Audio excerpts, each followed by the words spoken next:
Thank you. I'd like to invite Councillor Anne Galloway to open the meeting, please. Kia hora te marino, kia whakapapa pounamu te moana. He huarahi mā tātou I te rangi nei. Aroha atu, aroha mai. Tātou I a tātou katoa. May peace be widespread. May the sea be like greenstone, a pathway for all of us this day. Let us show respect for each other, for one another.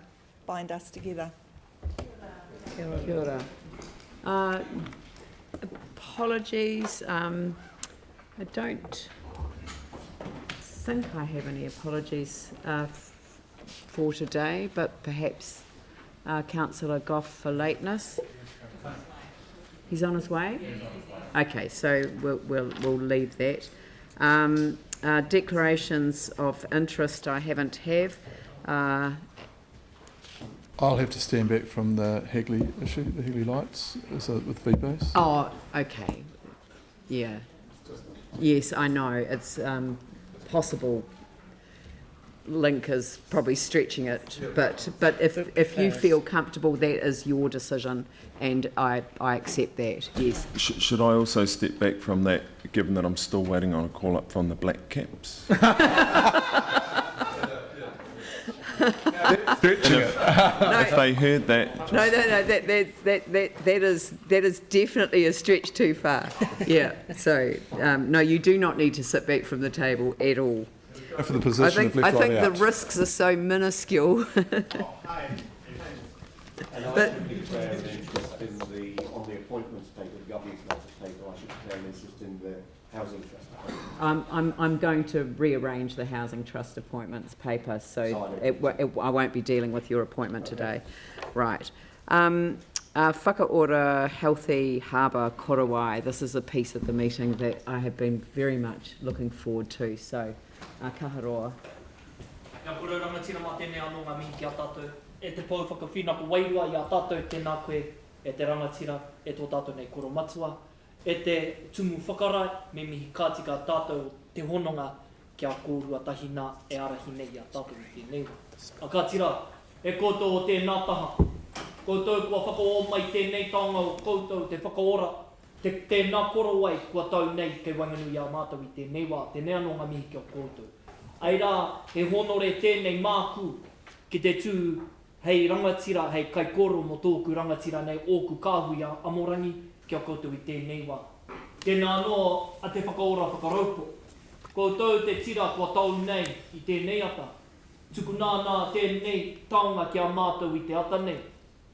Anō nei tāku e tika ana te kōrero o tō tātou nei karakia, whakapapa pounamu te moana, kia tere te kā rohi ai mua I a tātou I tēnei wā. Ia nā te kotahi tau I a koutou, o te kāhuina I a koe e tahu. A te tau nei, kua tā koha mai kia mātou te kaunihera, hei kaitiaki o tēnei korowai, hei arahi hoki I tēnei kopapa. Nō reira rā, kia koutou tēnā taha, me mihi kātika, mauri ora kia koutou, kai a koutou te wā. Ka taki titi, ka taki tikaka, ka taki huki a hau. Ti hei mauri ora. Te mehi tuatahi ki te rukarawa, nāna nei nā me kato. Huri no ki ka mate kuwihia ki ko, haere. Ki ka mate o te motu kāri, haere. Ki te whare o te atu manaki kia koutou, haere. Rātou kia rātou, tātou kia tātou. Nō reira te mea tēnā koe, huri no kia koutou katoa, ka whakatera, ka waikanui o te kaunihira nei, tēnā koutou. Ka tino nui te hariko o taku nāku, ka kitea koe, James, huri no kia koe, Craig, ka waikanui o tātou, tēnā koutou, tēnā kōrua. Huri no kia koe, kaharoa mihi mai, karaka mai, kia mātou te ope whakeeke mai nei I raro te tūnei o tō koutou nei whare E manaki kia tātou katoa, nō reira karaka mai, mihi mai. Ai, tēnei te korowai, huri no te mea te mea tino nui whakaora. Nō reira, ka hoa mātou kia koutou I tēnei wā, mō te api, mō te tautoko te kaupapa watu wā. Huri no kia mihi nui kia koe en mō tō karakia I te tīmatata mō tō tāta nei kaupapa tēnā koutou, tēnā koutou katoa. Anei rā te whānau whakarau pō, ngā mihi nui kia koutou. Hapai te ana mahi e tautoko ana ki ngā ropu waitaha e. Ko tahi tērā kia moi moi a, ko tahi tērā kia wawata, ko tahi tērā kia kahara, ko tahi tērā au e, ko te me nui he tangata, hei api nei te tonga moana. Ka hoki mai nā hoiho me wai aua, ki ngā wahi whakarapo e. Ko tahi tērā kia moi moi a, ko tahi tērā kia wawata, ko tahi tērā kia kahara, ko tahi tērā aue. Tuturu whakamoa kia tina. Tina. Haume hui e. Tai e.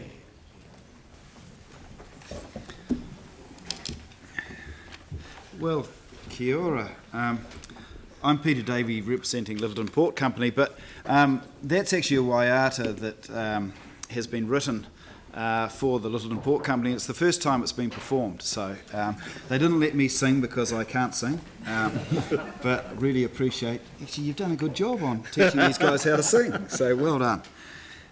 Look, I'm just going to say a few words and then pass over to Andrew, but we've been honoured to be the first host of the Korowai. And the Korowai that's on the table here embraces a plan, and when you look inside it you'll see a document, and that's the Whakaora plan. And that plan is about improving the health of the harbour, the Littleton Harbour, from both the top of the mountains to the bottom of the seabed. So it's a totally embracing plan. As Littleton Port Company, we embrace that responsibility and take it very seriously. One of the things we've done with our environmental planning is not just target staying where we are, but actually improving the health of what we do. And the health of the harbour obviously is very important to us. The document itself has a number of signatories. There's ECAN, who have been a key driver behind it, and thank you, Bill. The City Council itself, Ngāi Tahu, and Ngāti Wheki and ourselves. And we've worked together, and Andrew's been a key driver from the Council in making sure that as a governance group we get a document we can all be proud of. It's not just about what we do individually, it's what we do as a whole. And I guess when we look at the harbour, we think about the health of it in a number of ways, but we're trying to get a better understanding of the science of the harbour. Littleton Harbour's Māori name is Whakaraupo, which means harbour of reeds. The head of the harbour used to be full of reeds, and that was a fish breeding ground where all the juvenile fish started and then moved out into the wider harbour. Over time, those reeds have all been removed. So one of the projects we're working on is how we actually restore those reeds. But restoring the reeds won't work on its own unless the water coming into the harbour is healthy, everything that we put into the harbour is healthy. So it's a combined effort which will give the harbour long-term health. I guess when I think about handing over this Korowai to the Council, the important thing for us is for all of us to think about how we can contribute, both as governors and executives, to the health of the harbour and what we do on a daily basis to improve it. So the challenge really is for all partners to think about health of the harbour, improving it, and the ongoing relationship we have with it. So thank you, and I think now, Andrew, if you come forward, I'll pass you over the Korowai.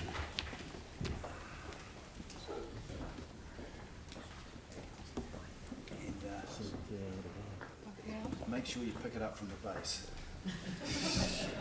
Te aroha, te whakapono, me te rangi mari e tātou tātou e. Kaurua, rangi nui e tū I hone. Kaurua, papatua nuku e takotoa kene. Kaurua, ngā tua, kaurua, ngā tipua, kaurua.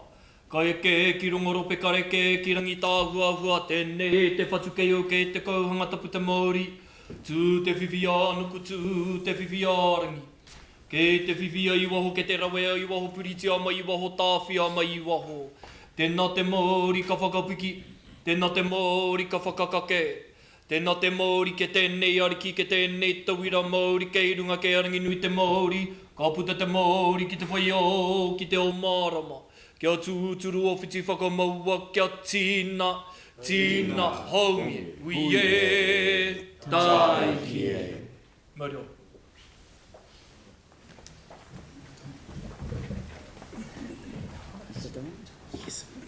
Thank you, Peter. Our taking of the korowai, as it's handed to us as the second custodian, as it's handed to us from Littleton Port, is representative of our commitment to the Whakaora Whole of Harbour Catchment Management Plan and, in fact, our commitment to Whakaraupo and the whole of the harbour catchment. It represents our commitment to partnership, to community involvement, to working together with our partners and with the community. It represents our commitment to a Kiuta Kitai approach, from the hills to the sea. It represents our commitment to the care and custodianship of the whole of the Whakaraupo catchment. It shows the importance that we attach through this plan to the environmental, to the ecological, and to the cultural values which are so well expressed in Whakaora. It also shows the importance that we attach with our partners to the health of the harbour and to the restoration of Mahinga Kai and the Mahinga Kai values, which have been a focus and an aspiration of Ngāti Wheke for so many years. All of this work is important to achieving the shared vision and the shared outcomes of the plan, as set out by the partners, and the achievement particularly in the short term of the priority actions. Our care and custodianship of the korowai and the way that the korowai keeps the plan warm is symbolic of our care and custodianship of Whakaraupo and the way that we value our custodianship of the korowai for the next year is representative of the care and the custodianship that we, with the partners, have of Whakaraupo Littleton Harbour. I'd like to take the opportunity to acknowledge the role, the involvement, the passion and the collaboration that I personally have enjoyed and that Council has been privileged to be a part of from our partners in developing this plan, Ngāti Wheke, Ngāi Tahu, Environment Canterbury and Littleton Port. And I'd also like to acknowledge our own council staff who have seen me so well supported in my role as Council's representative on the governance group. I'd also like to take the opportunity, this is probably the last time, Peter, we'll see you in an official capacity, to acknowledge the commitments that Peter has shown, not only to this plan, but to the improvement of the health of the harbour during his tenure as Chief Executive of Littleton Port. So thank you, particularly, Peter, to you for the work that you've done, and we look forward to continuing to work in that space. So thank you, particularly to the partners, for the opportunity not only to be part of this handover today, but to be part of this very important work that we're all doing.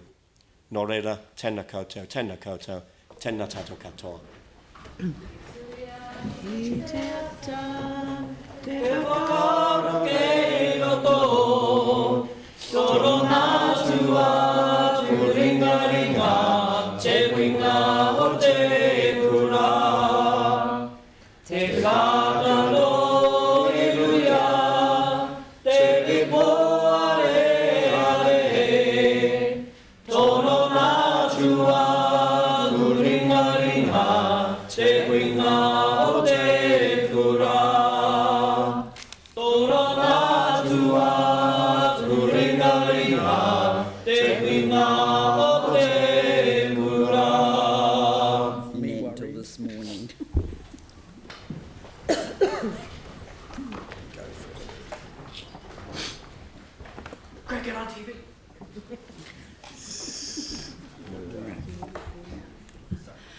Tēnā koutou, tēnā koutou, tēnā koutou katoa.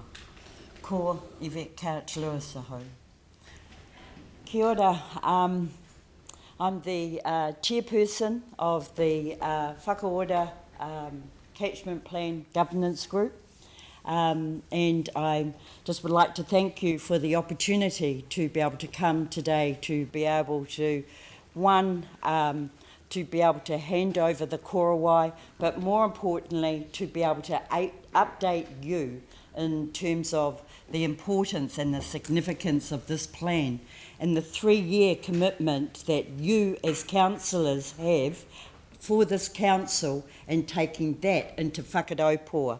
And I would like to be able to just give you a bit of the whakapapa around it and how we came about to this very day where this korowai is in with you at the moment. So, which one do I push? That one? Okay, there we go. It's gone. Page down. Yep. There you go. It just takes a second. Oh, it's not showing. Oh, there we go. Thank you.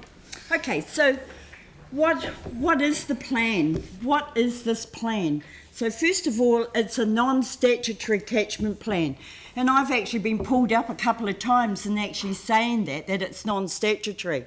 But in actual fact, it's okay that it's non-statutory, but the importance of your role is to make sure that it is not kept within a drawer. That the one thing about this plan, with it being non-statutory, is that it is a living document and it is one that can be implemented and should be out on the table and should be discussed regularly. So it's, even though it's not regulatory, it still carries the mana that is behind it because of that partnership. So the purpose of it came out of the recovery plan, the Littleton Port Company recovery plan, and from that plan, one of the things that the commissioners saw was the passion and the commitment from the community that was talked about the Mahinga Kai, but it was out of scope.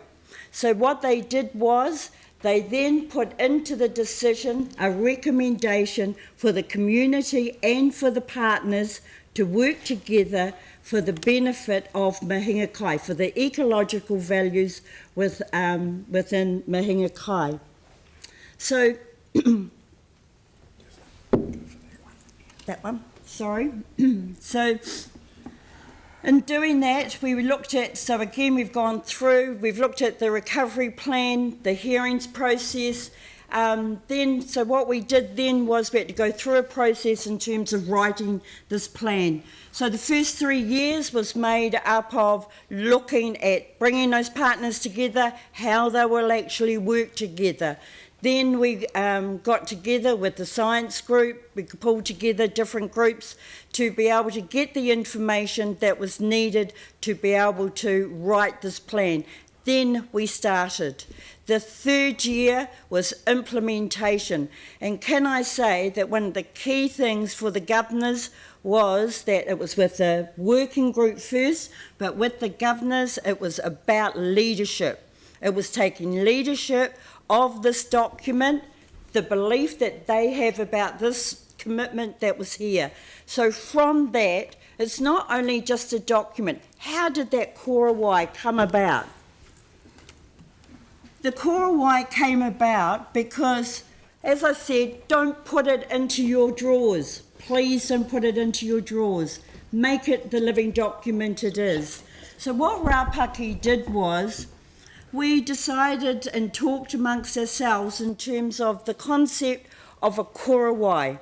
Currently now, we have placed at the launch in March, we placed a korowai over Whakaraupua. It is on Whakaraupua right now.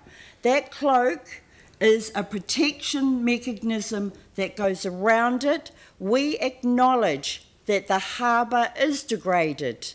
However, we acknowledge that we cannot do it alone. We need you and the community to be all working together for the health and well-being of the harbour. How do we know that we have achieved that? The korowai is taken away. The day that we all stand together and take the korowai off that plan is the day we know we have achieved our goal and the aspirations of the Littleton Harbour. The korowai, if you look down, I sat with Reihana Parada. She is a recognised weaver internationally and nationally, and of course she is our local kaumātua at Rapaki. We sat with her and we started to talk to her about weaving a korowai. The korowai represents every species as we go down. Hopefully I'm going to... Yes, there we are. So, kite ki tai, when we were looking at this plan, so it's from the mountaintops. No, go back to the one I had. So the previous one. Kite ki tai is from the top, thank you, from the top. No, the next one. The top of the rocky outcrops going down to the middle, to the sea floor in Whakaraupua. That is the key focus that we had. We then looked at all the different species that were in there. And then we asked Auntie Doe, please tell us what are the species that make up this korowai. So from the rocky outcrops, you will see in that korowai, we start off with the kahu, with the hawk. We have the kereru, we have the pukeko, we have the raupo, we have the pawa. But you will see down the bottom of the korowai, there is actually a blacky grey feather that is in there. And that feather belongs to the titi, to the sooty shearwater. And when Auntie suggested that, I said to Auntie, but Auntie, we don't have them in the harbour. She said, no dear, but that's your aspiration. So it is not only what is existing, it is also the aspiration. The day that the titi are flying within Whakaraupua, that korowai is certainly complete. Kia ora. So in terms of the working together and the partnership when we're working together, I think it's really important to acknowledge the community as well. So it's not only those people that I said at the beginning in terms of who were there that helped us to actually write this plan. But we also worked within the groups to be able to work with the community as well. And any good plan, any aspirational plan is really important to get the community on board. And that is the one thing about this plan, is to do that. When you read it, it's not your normal plan. You can read this plan and you can actually understand it. Every member of our community can read this plan and they know exactly where they fit in terms of kite ki tai. That is one of the main critical points of this plan, is ownership, not only with you as a partner and the other partners, but the community that is actually involved as well. So I've just gone through the work that we have done so far. This is good. I'm actually getting ahead of my slides here, my presentation. So the thing is that with the community, I'd like to just tell you a story, because I can't help myself when it comes to actually talking, to actually put in a story to finish off with. Littleton Primary School Brendan invited me to come to the school and talk to them about this plan. Now, how do you go and talk to primary school kids about a plan, even if it is non-statutory?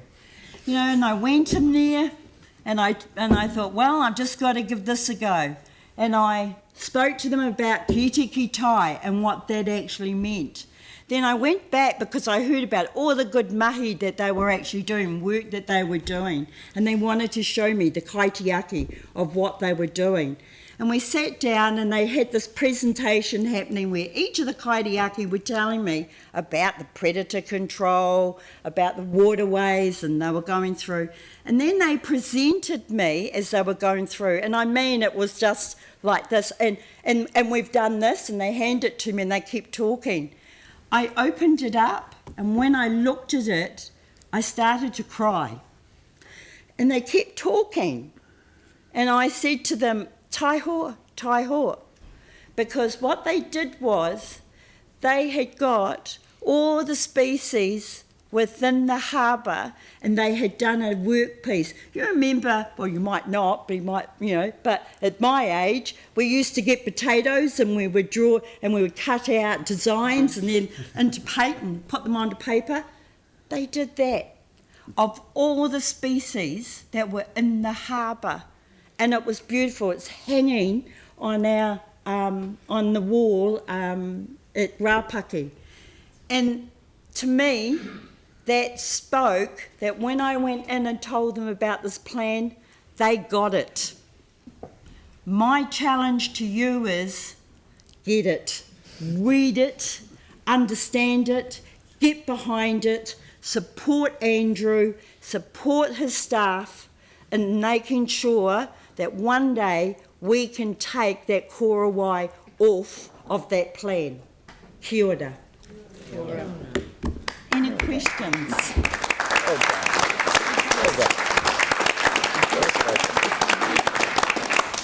Any questions? Any patai? Did any of the councillors have any questions? Just an acknowledgement to say thank you for the work that everyone's done on it. It does appear to me, as a councillor who hasn't been involved because that's not my geographic area, that it could be a model for other waterways or catchments. I just wondered if you had any thoughts about how transferable the process and the co-creation governance was from this model to other areas within our region. Kia ora. Most definitely, we have been approached by a number, not only Runaka, but other organisations. Can I also say that we had a very proud moment this year where we won an award, which you have here, which is up the top there. It's the Whakaora award that we got from the New Zealand Planning Institute for recognition of how the plan was written and the integration. So it's not only recognised locally, but it's also had the recognition nationally as well. And the challenge really is at the moment is the implementation. As I said, we're in the implementation stage.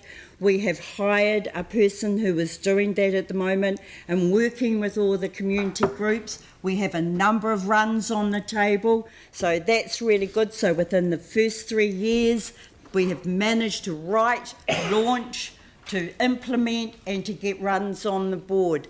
The governors are going into a strategic phase where we're starting to look at strategically how we as leaders can start to take it to that next level.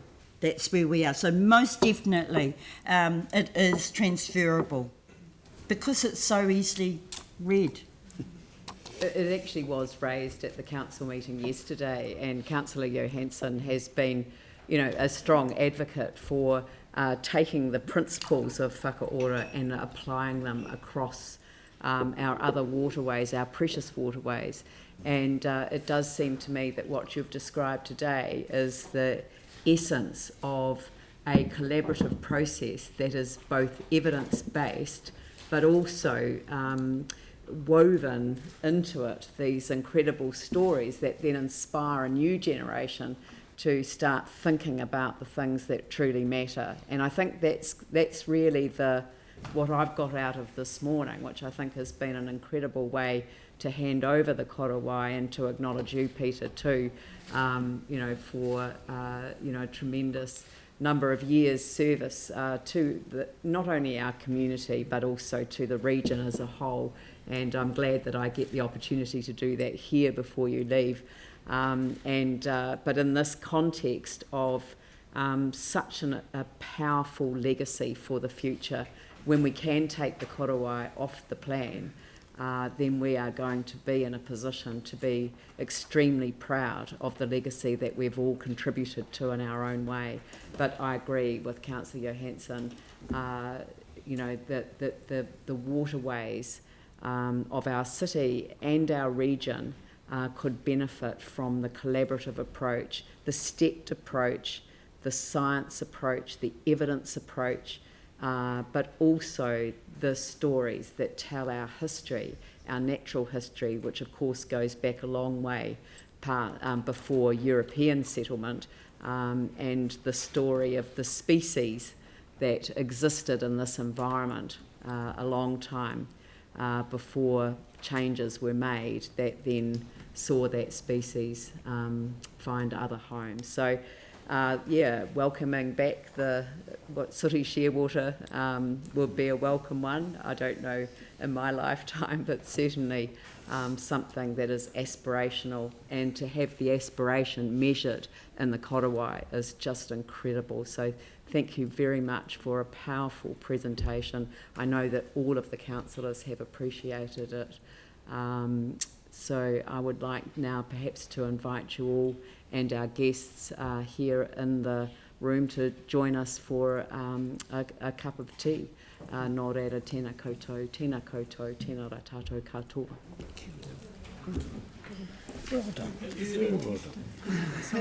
I don't usually follow this process, but since we've got such a rangatira here, we're going to have morning tea, so you're all invited. Yeah, thank you. Okay, thank you. It was lovely. It was great. I just love the way you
Thank you very much for that. I think that was a wonderful way to start the meeting, so thank you. Now, the public participation, we don't have any public forum presentations, but we do have a deputation by appointment, and I'd like to invite Jan Burney to speak to the council regarding item 16, Regenerate Christchurch Board Letter of Advice on Residential Red Zone. Welcome, Jan. Good to see you.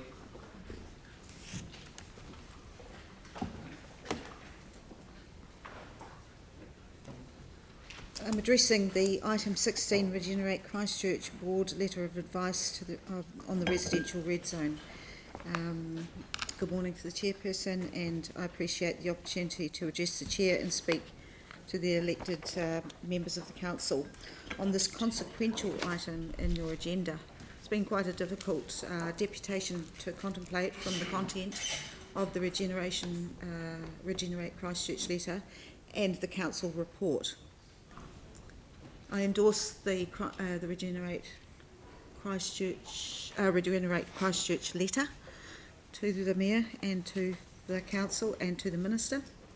However, I'm having difficulty endorsing the Council approach and the report. The Christchurch City Council draft strategic framework binds together the strands of each mat to join together with the seams of respect and reciprocity. How do we join these together? From your report, it's extremely difficult. My home is Brooklands, that is my community. I live in Christchurch, among friends, family and neighbours. The Christchurch City Council draft strategic framework states Christchurch is a city of opportunity for all. That includes the red zone. Principles include promoting equity, valuing diversity and fostering inclusion,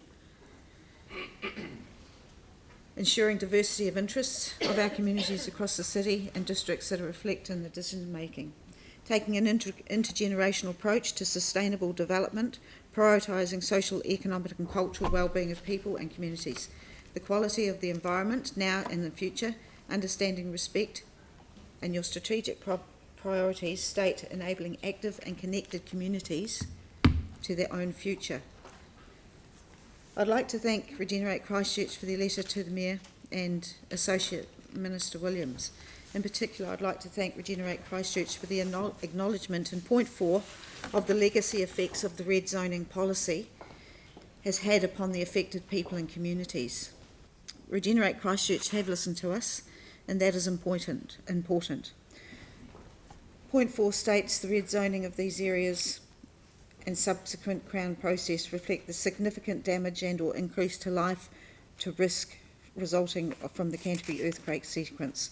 While an important and necessary social policy response to environmental conditions, in many cases the outcome of the red zoning disconnected communities from these areas, created an uncertainty regarding their future use and status and relationship to Christchurch and its people. It's an important statement to move forward with, extremely important to consider. Point 5 of the letter addresses resolving as far as possible any remaining uncertainty in these areas as an important step for ongoing recovery. Point 33 considers there is considerable merit in partnering with the Council to undertake preliminary engagement with Brooklands community as a matter of priority. And point 34 considers partnered community engagement which would assist the community in identifying realistic outcomes which improve wellbeing and resilience. Damage to the Brooklands was a consequence of earthquakes. No earthquake remediation or recovery program has been initiated, and after almost 10 years. A definition of a matter of priority is something that must be dealt with immediately before dealing with anything else. Regenerate Christchurch has asked for a priority for the earthquake red-zoned Brooklands. Subsequent policy, planning and strategy of the Christchurch City Council have exacerbated the effects. Currently under appeal in the Environment Court are some of those policy, planning and strategy effects, and they affect Brooklands directly. I note in the agenda yesterday, Three Waters report with regards to the comprehensive stormwater network discharge, CRC 190445. They are saying in the next months we'll concentrate on the following subjects. We will seek to reach an agreement with Environment Canterbury on settlement of the CSNCD appeal. I submitted to that, asking the court to amend the conditions of consent in a way which we have agreed with Environment Canterbury, and responding to any questions from the court before the court decides whether to approve the settlement.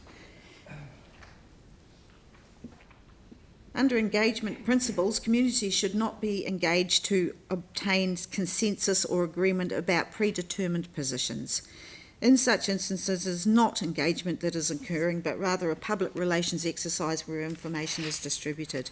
Community engagement involves a decision that has yet to be made, over which the community have some influence. Schedule 3 of the Greater Christchurch Regeneration Act, the description of the red zone, amongst others, is for the purpose of subpart 1, subpart 2. The Christchurch residential red zone comprises of all land in the Christchurch district in respect of which the Crown made an offer to purchase. That is the definition of the red zone, an offer to purchase. There is no legal planning status. The red zone is an area where a voluntary offer to purchase was initiated. The Land Use Recovery Plan states it does not include areas known as the red zones. The future use of the land in the areas known as residential will be addressed through the Residential Red Zone Program. The Specific Purpose Flatland Recovery Zone, Section 32, the Christchurch District Plan, is a policy direction in the District Plan. The zoning does not presuppose the future use of land within the zone, and it is a holding zone. We've been on hold for many, many, many years. It cannot continue. On 9th of May, I made a deputation to the council requesting a meeting with Regenerate Christchurch to set up a meeting for Brooklands Red Zone community to plan a way forward. I subsequently engaged with a series of meetings with Regenerate Christchurch and also a joint meeting with Regen and the Mayor's Office in September. We discussed the initial work which has commenced, including that a preliminary assessment by Regen of the existing provisions in the plan as they relate to Brooklands, that a meeting with officials from Christchurch City Council to discuss the preliminary assessment in order to discuss any potential issues identified as a result of that assessment, and the agreement with officials from Christchurch City Council as key matters that need to be considered in order to determine the most appropriate mechanisms to addressing the issues, including the powers in the Christchurch Regeneration Act. From the summary of their meeting, I asked Regeneration for the existing provisions in the Christchurch plan as they relate to Brooklands be made available to me. As there has been a meeting with officials from Christchurch City Council to discuss a preliminary assessment in order to identify and discuss potential issues identified as a result of this assessment, it would be reasonable for the identified issues to be provided to me along with the preliminary assessment. A list of the key agreed matters that need to be considered. That clearly any mechanisms for the use of powers in the Greater Christchurch Regeneration Act will be dependent upon the issues and agreed key matters. However, identifying preparatory instruments, tools, as well as sections within the Greater Christchurch Regeneration Act would assist any discussions. The purpose of the Council report is to receive and consider a letter of advice from the Board of Regenerate Christchurch. The Council goes on to consider the advice and the possibility of these functions that could be used for Brooklands. The letter recommends that as a matter of priority, engagement is initiated with Brooklands Red Zone community. The Council report then goes on to outline a rather sustained and long hazard program, taking not even starting before the mid of the year and then progressing over probably more than 5 years. I'm not accepting that. I refuse to accept that. I will not accept it, and it's not going to happen. We won't participate in that sort of program anymore. We have waited 10 years. It is enough.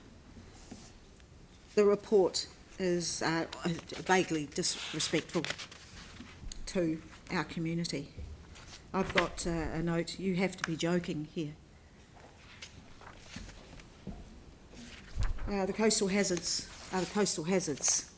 We had an earthquake, and I've said it before to the council, community boards, members of staff, deal with the earthquake issues. And then I'll talk about the hazards. I've said it to Environment Canterbury, deal with the earthquake issues and then we'll deal with the hazards. We weren't in the high hazard zone before the earthquakes, nor were we in the flood ponding area. We were in the flood management area. We're being annihilated everywhere we look. I'm not going to accept it. In section 32 of this, your Christchurch City Council specific purpose flatland recovery zone, well-being was conspicuously struck out throughout the provisions and the document. It says the provisions may result in an area which has low residential amenity, that the section 32 objective states a risk of acting to create a flatland recovery zone is that certainty is not provided to landowners in relation to land use and expectations of the zone in the future, and there will be temporary reduction in the scope of activities that can be undertaken. Objective 4.9.342 in the section 32 of the SPFLZ.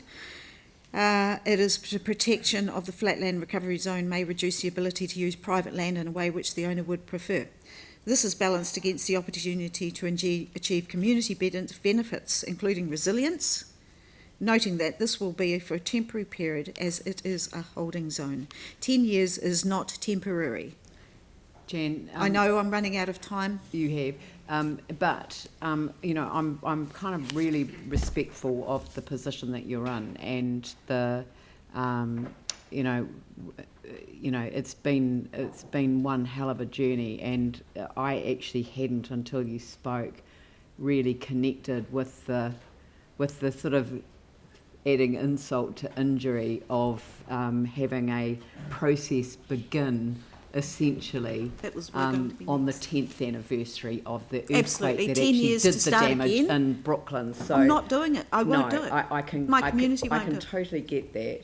We're going to deal with the petition next. That's a 5-minute presentation, so I would invite you to stay. I am going to go on to item 16. I mean, this is not a good process because deputations are time limited, so I am going to have to wind it up there. That's fine. But I would invite you to stay for the debate. I actually would like you to give a copy of your presentation to staff so that they can at least run me off a copy. I know that other councillors probably want a copy as well. Yeah, everyone's nodding. Would you like their one head. now? I can actually send one If via email afterwards, or I can go out to do it now. I should be able to do it on my phone.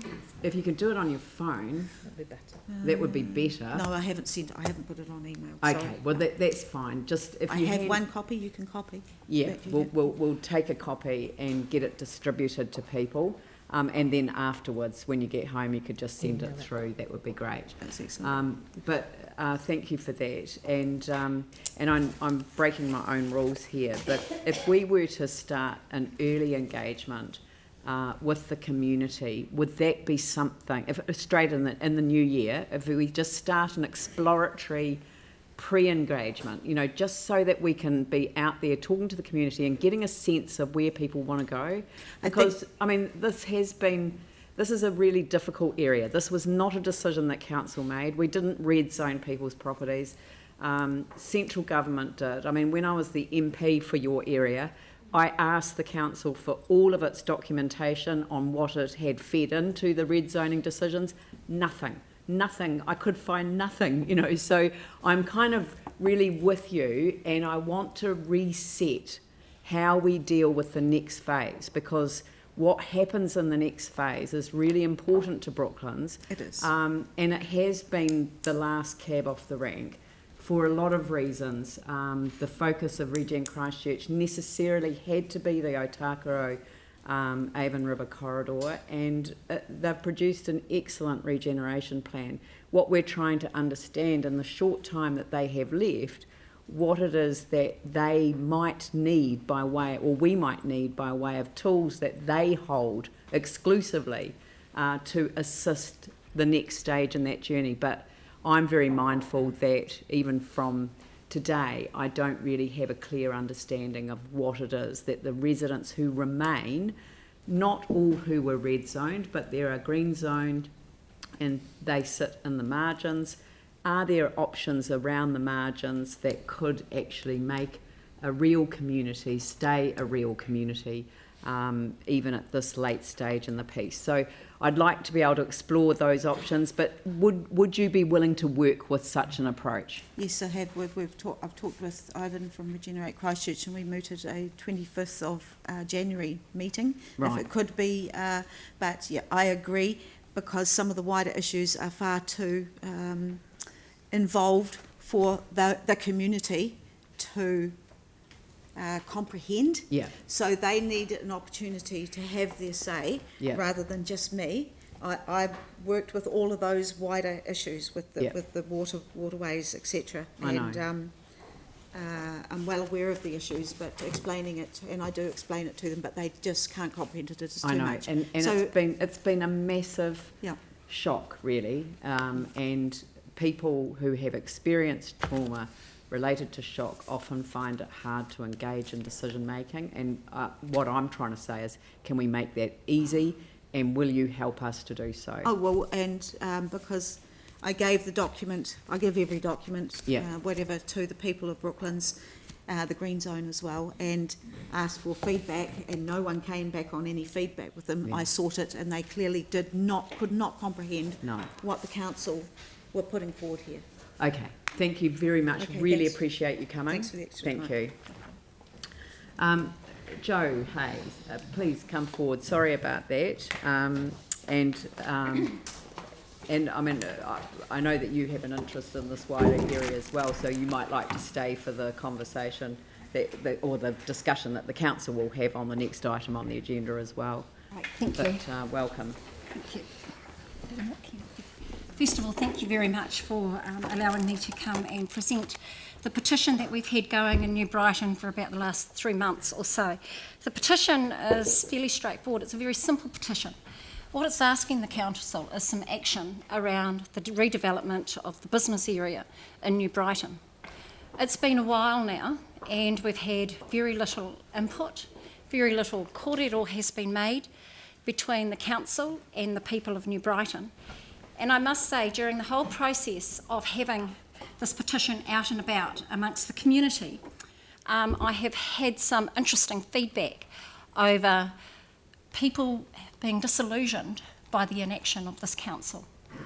As a sitting MP, a list MP based out in New Brighton, that does concern me a lot, because I think that the council has done quite a bit for New Brighton already. With the development of the children's playground, that's a plus. The development of the salt hot water pools, that's a plus. Opening March. Redeveloping or actually, sorry, not redeveloping, but fixing up, I guess, the pier, from repairing it from the ravages of the sea. All of those things have been a marvel for that little seaside area of the city. But now it's time for this council to step up and do something in the business area. We need shops that will reflect the community, the uniqueness of New Brighton. And I must say, I have visited many, many cities that have beach areas. And I can say that New Brighton would be one of the worst areas I've seen for development, especially around the housing area of a city. At the end of the day, New Brighton should be one of the many jewels in the crown of the Christchurch city. That's what it should be. But to date, it is not. And even though DCL in 2015 developed an amazing master plan, and thanks to Rob, who's sitting behind me with his team, for doing the work, now is the time for this council to get into action. You have a new set of people sitting around your table now, your worship. and it's time that they started to make their mark as councillors for everybody, including those in New Brighton. When the people of New Brighton, as I said, told me they had no faith in the City Council, and I was quite concerned about that, I said to them, please have faith in this process. Please have faith in our two new councillors, James and Phil, that they will take the voices of you to this table, to this forum. And as I look around each and every one of you who represent your areas, you are responsible for making sure that the well-being of each of your areas is looked after. This is a small request. There is great opportunity in New Brighton. The Tonkin Taylor report tried to kill New Brighton and the estuary off. It won't kill it off because the whole area, the whole process, the whole being, the ihi, the wehi and the mana of New Brighton and the East is in the people.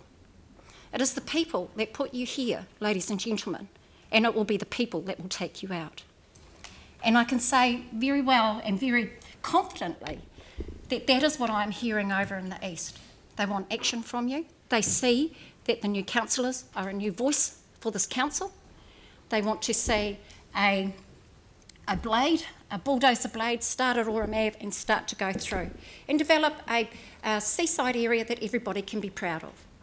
So without any further ado, Your Worship, councillors, I do ask that you take time to come out and start making some inroads for the people of New Brighton. They've been there for you. It's your turn to be there for them. That is not a hard ask. It is not a hard ask. And I think that the people of DCL, under the leadership of Rob, have done an amazing job. But consultants are enough. We need action. We don't need any more money spent on consultants. We now need to see that blade go down and the road and the redevelopment of that area start for the people of New Brighton. So without any further ado, Your Worship, councillors, I leave you. Thank you very much. Thank you. And I was just going to say Merry Christmas. Merry and Christmas thank you to you. very much for raising this. And as you quite rightly point out, this is a matter for the 2020-2021 annual plan.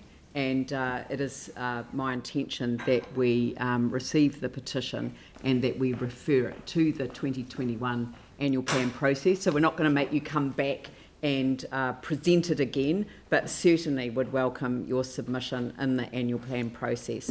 So on that note, I'm pretty sure that James wanted to move that we receive the petition and refer it to the 2020-21 annual plan process. Your Worship is a perceptive, reader. A mind reader, and for some reason I think that Phil Major wants to second it.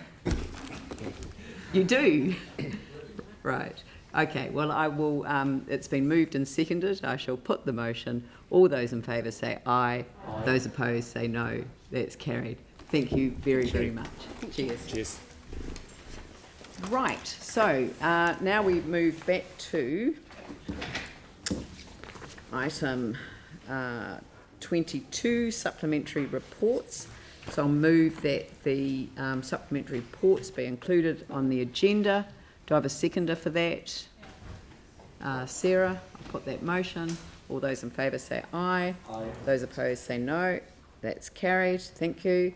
And then we move on to Christchurch Red Zones Transformation Land Use Consultative Group. This was a matter that came from the Coastal Burwood Community Board. It was referenced in their submission the other day, and it's oh, sorry, and I was meant to go on to the other one, but let's just, since I started on item 5, it was simply that an additional member of the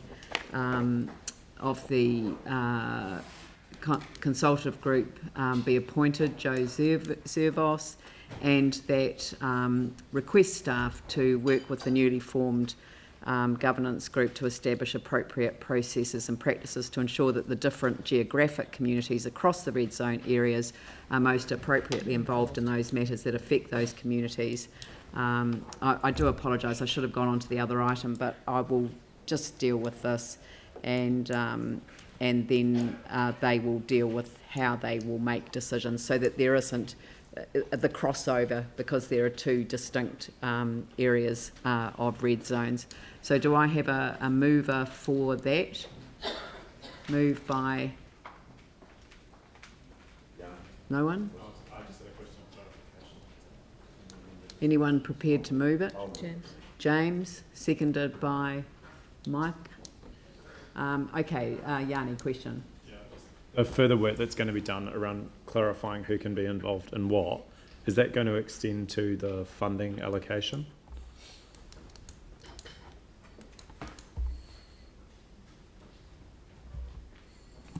So what we've copied in italics there is what is currently in the terms of reference. So what we're proposing following the issues that have been raised is to expand out what is existing in the terms of reference, and just for the sake of clarity, the constitution of the group relating to decisions and recommendations for each of the red zone areas will be determined once the membership is confirmed. However, community board and mana whenua representation will make decisions relating to applications within their board and rohi areas. There's no ring fencing of the funding that council have determined yet. So I think it would be a matter for council, if it wished to ring fence particular amounts of funding to specific red zone areas. The council hasn't made that decision to date. Right. So just, sorry, I can't quite recall, but we've put aside a lump sum of funding. Yep. That's to be applied across all the red zone areas. It's not tagged for certain areas or divided into percentage or anything like that. No. Cool. So basically, if we put an additional representative on that changes the balance of the decision making, can we put a safeguard in to ensure that there's equitable distribution of funding? No. I would simply ask you to... Yeah. Yes? Sorry, Leanne? It's point 2 addresses that point. What I understand is happening is that additional people are going in one area. No, an additional community board member is appointed as a representative from the Waitai Coastal Burwood Community Board, and the staff have been asked to work with the governance group once it's established in early 2020 to establish appropriate processes and practices to implement what is already in their constitution. Yeah. Is that okay? Right, it's been moved and seconded. I'll put the motion. All those in favour say aye. Those opposed say no. That's carried. And I do it.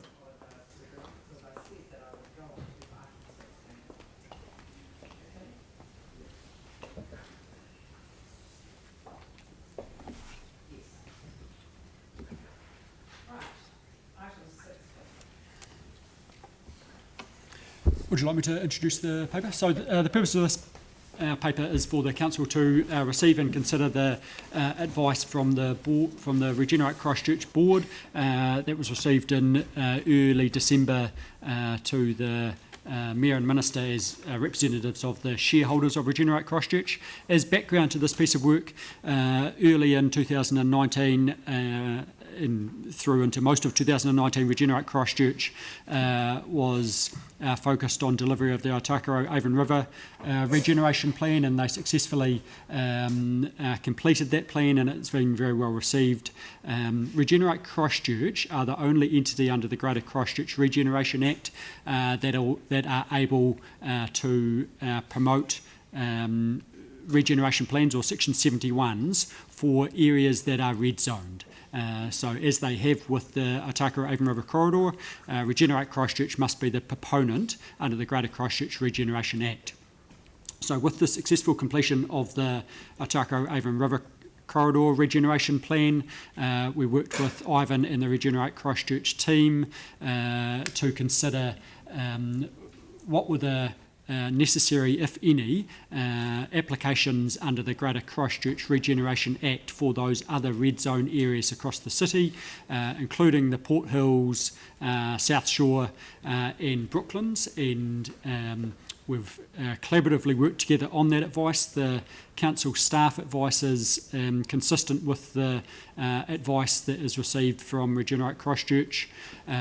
So we're comfortable with the recommendations of Regenerate Christchurch, and just to summarise those, the council already has in place mechanisms for dealing with the Port Hills issues, and we've used the mechanisms under the Resource Management Act to address those issues. The council has plans in place for South Shore and South New Brighton, and we're comfortable using standard RMA processes for those areas. And for Brooklands, we're in agreement with Regenerate Christchurch that we should do early engagement in the new year.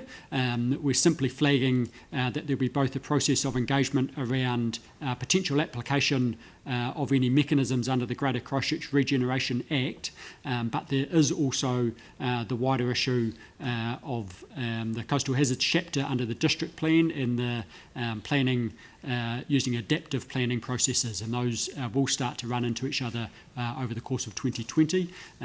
But we've heard loud and clear the issues raised by Jan this morning, and we're comfortable that we can keep those the engagement issues separate, but the any physical issues we, in terms of actions that result, may well run in together, because we'd want to consider both the long term and the medium term and the short term as we make any decisions. Thank you for that. Look, is it possible for Ivan Yafeta to come and join us at the table as the Chief Executive of Regenerate Christchurch? I think it might be more helpful to have him able to answer questions directly, because I certainly have a couple of questions as a result of Jan's presentation this morning.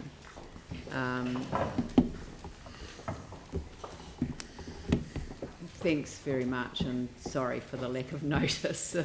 Call you to the table. Your 20 seconds starts now. No, it's not really a mastermind quiz. Look, the thing that's occurred to me is that the Avon-Otakaro River Corridor necessarily took the attention of the organisation, because it was such a large land area with many complexities within a significant corridor. Brooklands, I went to Brooklands on the 4th of September. It was the first place I went. It's my first cup of coffee on the day of the first earthquake that changed our city forever. So I've got an emotional attachment to Brooklands, so I do apologise for that. I got it at the volunteer fire station, actually, which the fact that they have a volunteer fire station speaks volumes for the fact that it's a real community. And it was devastated by the red zone decision, which was one of the late decisions. There was no warning. It was an impactful decision. It was a shock in the sense of post-traumatic stress. That is the impact on the community like Brooklands. So, I know this community, and so that's why I feel that we have to be respectful about what happens next. The largest group of Remainers, people who chose not to accept the Crown's offer, exists in Brooklands. And in many respects, leaving it to the end of a necessarily long process was reasonable, given that it poses another set of challenges quite different from the other areas. But that being said, it also means that we have to find a way of communicating with those people and their neighbours who still make up the Brooklands community about what happens next. And, there are a significant number who sit at the border of the green zone and what was red zoned by the Crown, and there are a few that sit within the wider area. And if the solution were to, similar to the Otakaro-Avon River corridor, to find a space where housing could be located on the edge, and some of the boundaries redefined and potentially with higher land levels. That would require a change to the district plan, and it would require a regeneration plan as I read the legislative framework.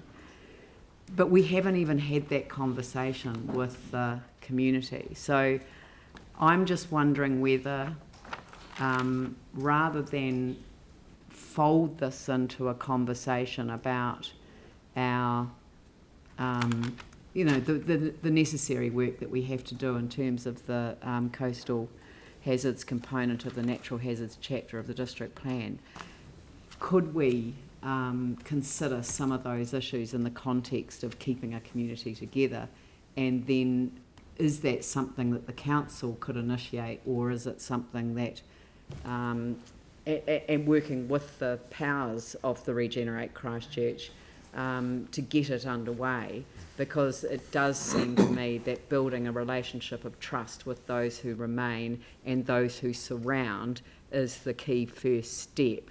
And that's why I suggested to Jan a pre-engagement just to see what the options were and what people's expectations might be, because some of their expectations might be unrealistic, and if they are, then we could deal with them now. And but so that we could lead gently into the year, so that 2020 becomes a year where they can establish a new vision for the future. Thank you, Mayor. In responding to the request about whether the powers under the Greater Christchurch Regeneration Act might be required for the Brooklands area, one of the first questions that we would need to understand is in order to address what barriers or what issues so that certain outcomes can be achieved. And to the best of my knowledge, between the Council and Regenerate Christchurch, that conversation has yet to occur with the Brooklands community. And I would also say that in terms of any engagement, I agree with Brendan that any engagement would need to be undertaken with care and with respect, and also in a way that helps to manage expectations about what is realistically achievable and within the timeframes. I think that there's an opportunity for engagement with that community, not to predetermine the process or the outcomes, but simply to engage and to listen and to understand from their perspective what the existing issues are for them and what their concerns as well as their thoughts about the future. And it might be that in having that conversation, we can very quickly move to correct any misunderstandings about what is currently possible under the existing planning rules. Yep. It will provide an opportunity to provide clarity to the community about of their concerns and issues or priorities which can be addressed under the adaptive planning process that the council will undertake and the timeframes for undertaking that. And where there are other obstacles or opportunities that might be considered under the Act, we would still need to work with the council and other stakeholders to determine whether the use of the powers would be consistent with the purposes of the Act and whether it would be reasonably considered necessary, noting that the council is about to undertake a process which will also help to change the district planning rules for that particular community in a way that will either enable or not enable certain uses to occur. Except that the red zone, I can't remember, what is it called? Special purpose... Flatland. Recovery zone. Red zone? A special recovery purpose zone. flatland Recovery zone. That prevents, that really leaves people in limbo. You are correct. It is an interim zone and was intended to be an interim zone. But for those residential properties that are still privately owned, the rule package still enables them to undertake and fulfil the functions and obligations of a residential property owner. And I'll just check that with the council team. That's correct. So residential and related activities can be carried out under those rules. Whilst it is a temporary zoning, the rules enable continuation of the existing uses there. So they'd have no trouble selling that on the open market, because that would be really easy to sell something that is a transitional use. where the rules might change? The ease of sale will be influenced by a range of factors. The district plan rules enable residential activity, but there are other factors that may, including the existing hazard overlays, which may inevitably be of concern to some people. But the point that I'm making is that while it is that special purpose flat land recovery zone, it's very hard for anyone to treat it like a normal residential property. And that's the current, you're quite right, that's the current situation, yes. Certainly that's the view that's been expressed from the small number of property owners that have approached Regenerate Christchurch, is the concern about the interim nature of that zone, not only for the remaining residents in terms of the uncertainty of an interim zone and what may or may not be intended to occur in the future, what impact that may or may not have on the value of their property for them as the current owners, and also what that may or may not mean for any decision that they might make to sell their property at any time in the future whilst it currently has an interim zone in place. Right. Would you favour an early sort of pre-engagement process, just to establish where people are at? So consistent with the letter from the Board of Regenerate Christchurch, we would be in favour of early engagement with the community. Just responding to the point that was made by Jan, January is certainly a date that from Jan's perspective she would like to see engagement occurring from. But I'll come back to the point that I made earlier. I think if we are going to engage early, it's still important that we do that with care and with respect. And so we need to work with council to make sure that we do engage appropriately, and also that we're very clear about managing what the purpose of that initial engagement and conversation would be, and how we manage expectations. Because in a way, I mean, I just think this does need to be handled with some delicacy and caution. I think that the point that Jane made in her presentation, Brendan, was this concern that there would be a process that wouldn't include the community until essentially the end of August, and then here's the 10th anniversary of the earthquake, and that's when the engagement with the community begins. So you'd feel comfortable with starting a pre-engagement in January, wouldn't you? Yes. Yeah. That's exactly what we're recommending in point 2 there. So we're more than happy doing this with Regenerate Christchurch. We agree with the advice that's in section 34 of Regen's letter about the proposed purpose of that engagement, so we're more than comfortable with that. Yeah, it's kind of noting that Council and Regenerate Christchurch staff will continue to define and specify the engagement proposed with the Brooklands community, and will also engage with the community board throughout this process. It was the body of the document that that concerned me, because it made it look like it was going to take quite a bit longer to get to the community, and there's no time frame specified in that. I just think that maybe we could note that Council and Regenerate Christchurch staff will enter into a pre-engagement with the Brooklands community to explore what the options are in January. And I think that it might be a good idea to come back to the community board. Yeah, and I mean, I'll flick it over for questions for others, but I'll work through some wording. But would it be possible at the end of January to have some sort of conversation, or are you're both looking a bit fretful now? So well, even I think you, the point that we've both made is I think it is important just to manage the expectations here, and so we'd need to be clear about the purpose. And if you have something in your head about what we were trying to achieve from engagement or pre-engagement, we'd obviously want to know that.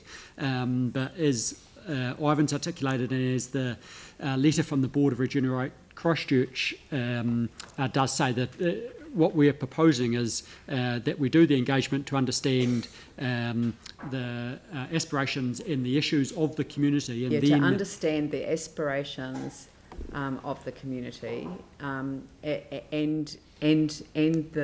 their expectations. Bearing in mind that those expectations may not be able to be delivered under the current framework. And in particular, whether the potential solution being the Greater Christchurch Act is the right solution for those issues, aspirations and expectations. No, but it is a listening exercise, yeah. And then I think it's like report back to the community board and have a conversation about where to then. Yeah, so it's a bit of a conversation to create common understanding, because I mean nobody's had this kind of conversation with Brooklands. Yeah. You know. Yeah, I mean I've got history, so I'm being emotional and I shouldn't be. James, did you have some questions? Kia ora. Look, Jan was very clear and concise, articulate about her situation and the situation of her community, her surrounding community. And I'll try and keep it simple as well.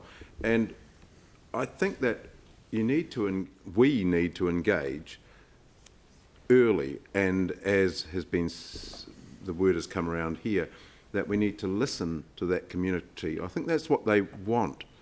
I know that's what they want. And it does say in 4.10 in the paper that, and this would be alarming, that they're waiting for that you'd wait for the coastal hazards assessment to be completed by August next year, and then community engagement could begin. You know, I think we need the engagement sooner. Maybe January's too soon for you, but I'd welcome some further form of direction in the motion to ensure that this is. We need to grab this by pick it up by the seat of the pants and do something with this. We've been waiting too long.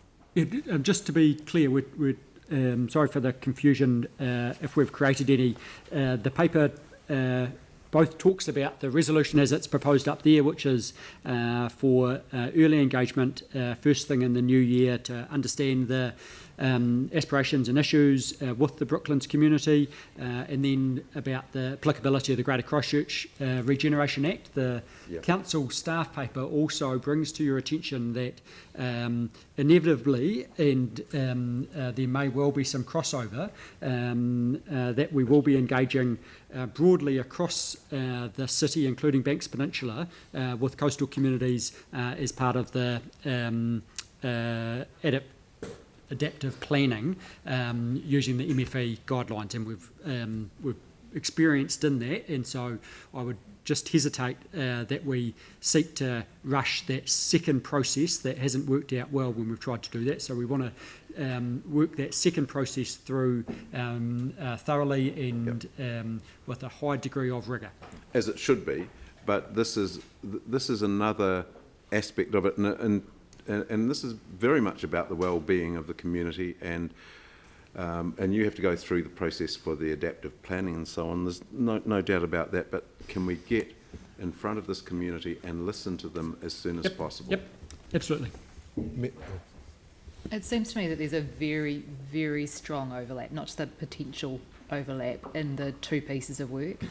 And I think that probably the last thing the community need is two different groups of people going in, having the same conversations about future land use and those kind of things, and then potentially coming up with different solutions with the community with those. Yeah. Is there a way to do those two together? Not just one then the other, but we're organisations who work closely with each other and all of those kind of things. It seems like a way that we could have that one conversation with the community, with this, with combined staff or engagement processes. It worries me that we're not further along on our coastal hazards communication and conversation with the community, being that we promised that we would do it differently than what happened the first time, and that takes time, and we don't have a lot of time left now before that's due. So if we were able to do those together rather than doing one and then coming back again and doing it again, that would be really good. I think I can understand why people would say that, and I agree that it would be ideal, but this is a community that hasn't had any conversations. So I'd rather that the initial conversation were focused on understanding what people's aspirations and expectations are. But that could be the same conversation for both pieces of work? Well, no. Potentially? Look, yeah. It's more open-ended than that.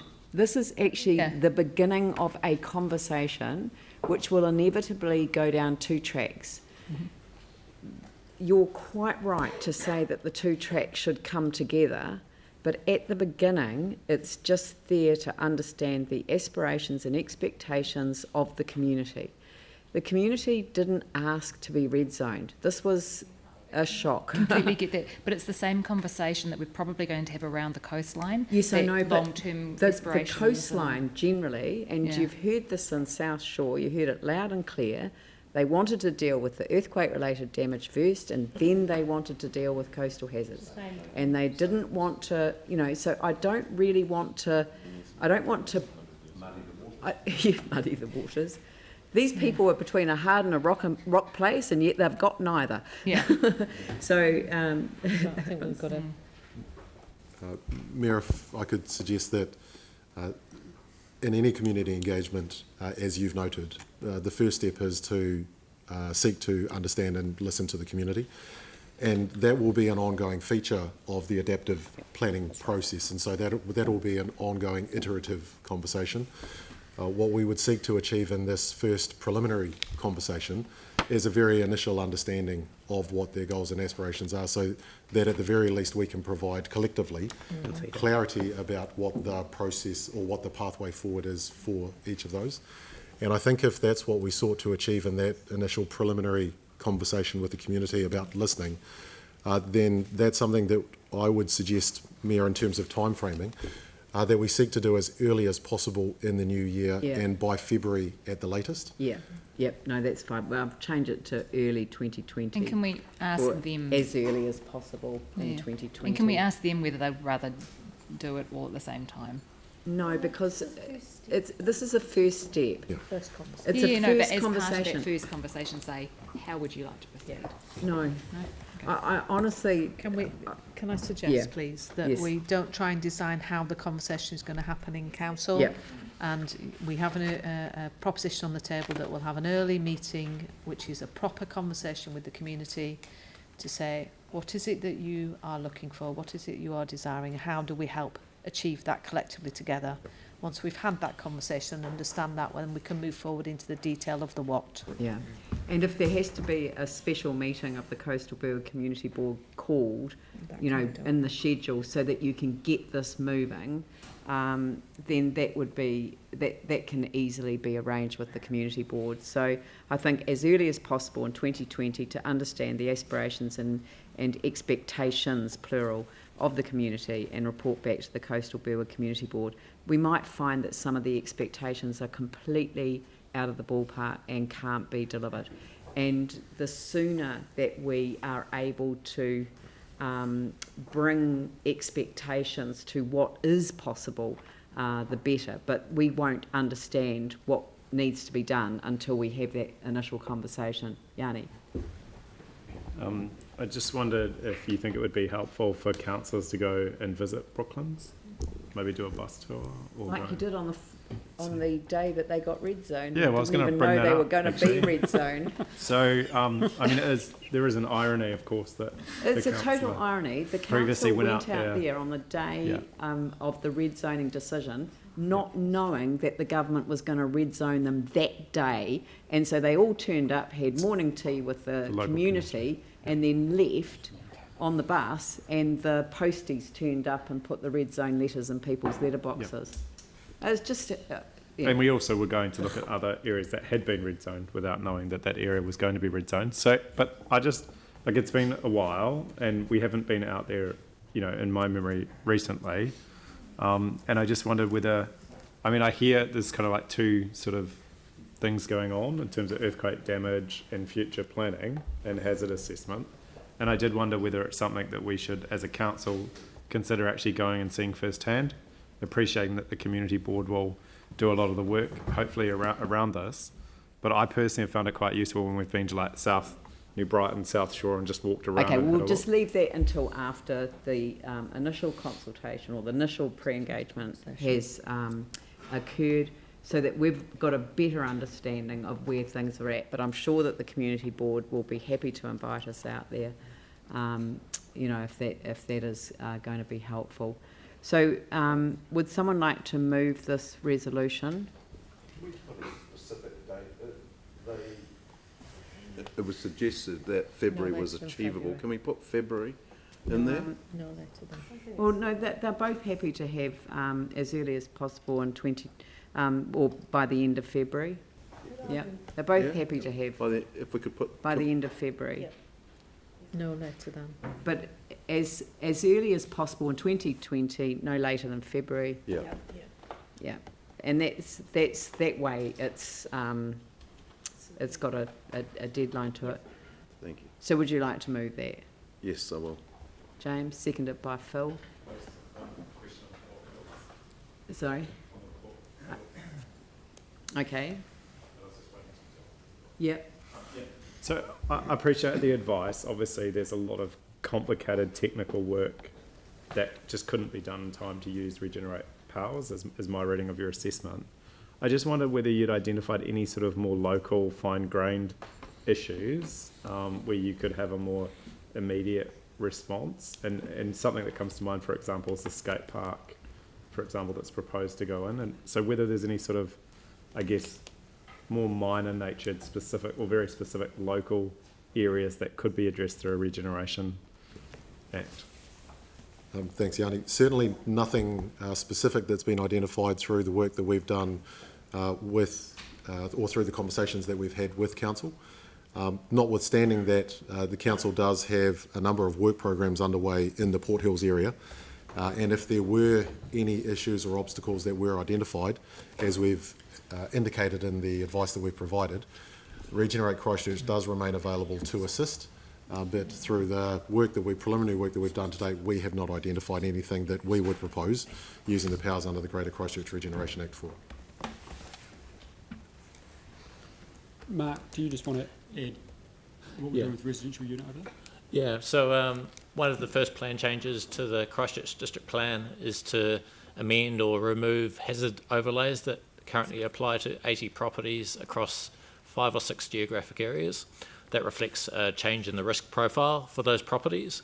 The plan change, we have gone through a submissions period, and the submissions received are in support, and we're expecting to complete that process within 6 months or thereabouts, which is comparable to another process under the GCRA. Sorry, just around the Port Hills stuff, just sitting in my mind, just kind of recent events in New Zealand and whether there's going to be any sort of re-evaluation of risk appetite and tolerance. I know it's very early days to be raising that, but you know. Sorry, that's not to do with this paper. Well, yes, it is actually. The Port Hills red zone, the risk profile is absolutely part of this. No, sorry, this is about the advice on the residential red zone in terms of the utilisation of the legislation. So that is not to do, what you're raising now is a separate issue which the council's got under control.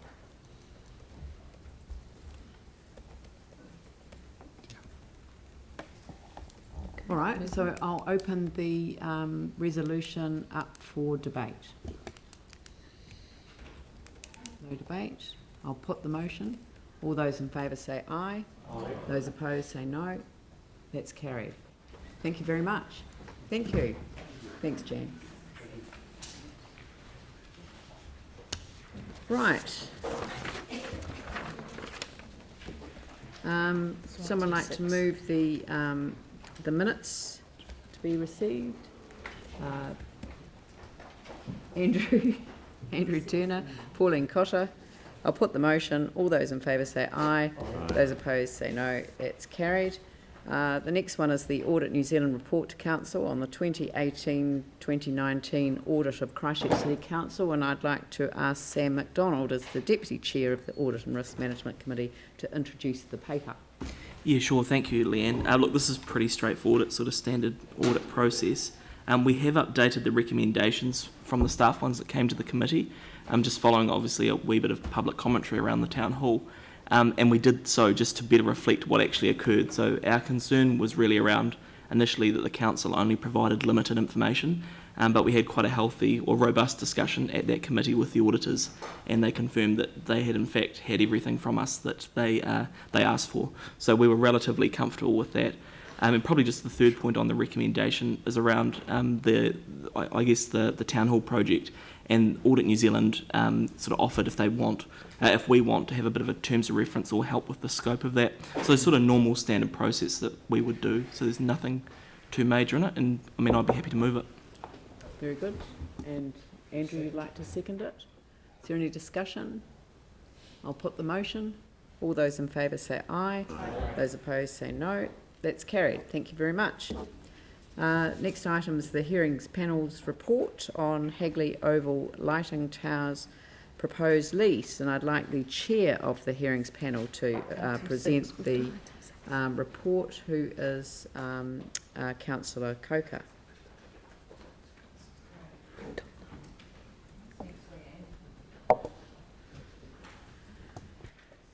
So I've got a few things to say to sort of summarise the process that we went through. So the first was just to, again, I want to acknowledge a lot of the audience that are here who made submissions to the hearings panel.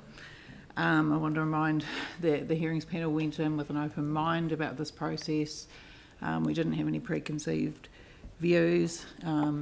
So that was important, and it was a challenging process as well, I think, for us because of the issue around the Section 71 process, and that we could only consider the lease aspect and not look at it from an RMA perspective, which made it difficult because that's what a lot of the submissions were around.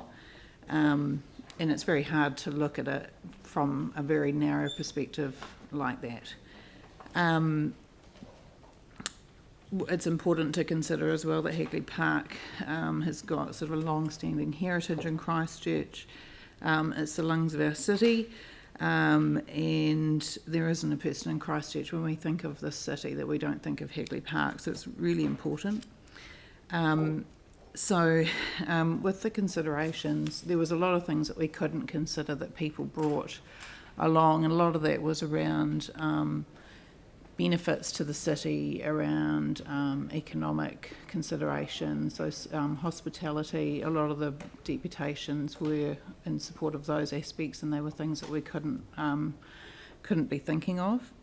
And the other thing was that a lot of this, most of the submissions were in support. So it was 93% of submissions were in support, 7% were against.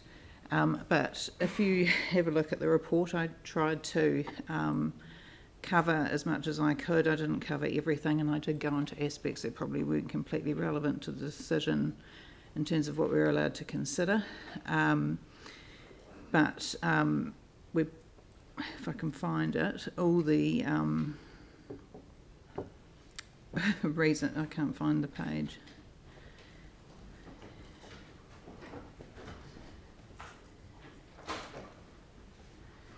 Just give me a second. So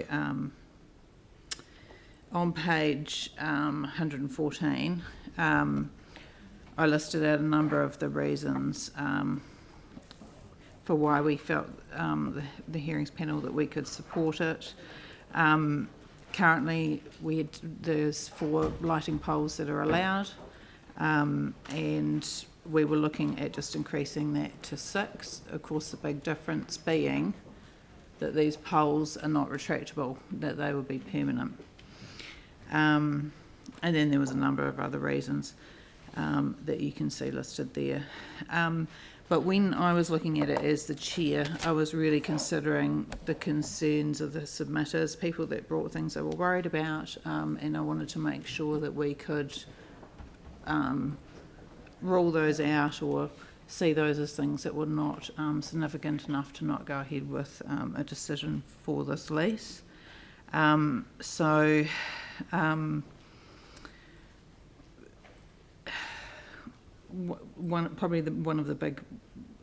the biggest concern in a way was around visual amenity and open space integrity of Hagley Park. So we looked at the Hagley management plan, Hagley Park management plan, those sorts of things. So that one is probably the most subjective aspect of it, because it does say in the Hagley Park management plan about maintaining long vistas of view. So that was probably, for me, and I guess the panel, probably the most subjective part of it.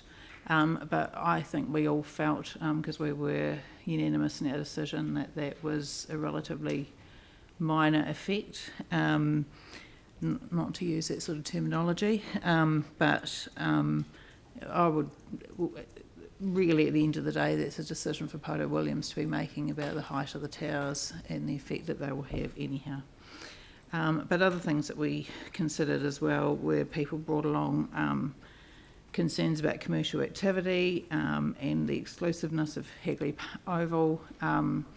Well, the Reserves Act allows for 40 days of the year where that space can be closed off to the public, but you're able to pay to enter. So that seemed it's allowable under the law. There were concerns around hazards, traffic concerns, car parks, the flying of helicopters. All of those things seem to be accounted for with the flight paths of the helicopters. We've been shown that information. The CDHB was in support. They have there's parking and traffic management plans that go on with each event that occurs. So that seemed to be all considered. Someone mentioned about wildlife as well. That's not something we really can consider, but it was something that was not considered to be an issue, and that would be the case if you look at the fact that 4 lighting towers were allowed anyhow previously. Yeah, so I don't know. That's the end of, unless you have any particular questions. I'll try to summarise it, but yeah, so I'll leave it there. No, it's an excellent report, and thank you. It's and I understand that you did a lot of the writing yourself, so it's much appreciated by your colleagues. I've got staff here as well, so has anyone got any questions? Jimmy Chen and Yanni Johansson. I just want to ask one question, particularly regarding to the hearing panel, the final recommendation, paragraph 1.25. Those are the visual amenity issue.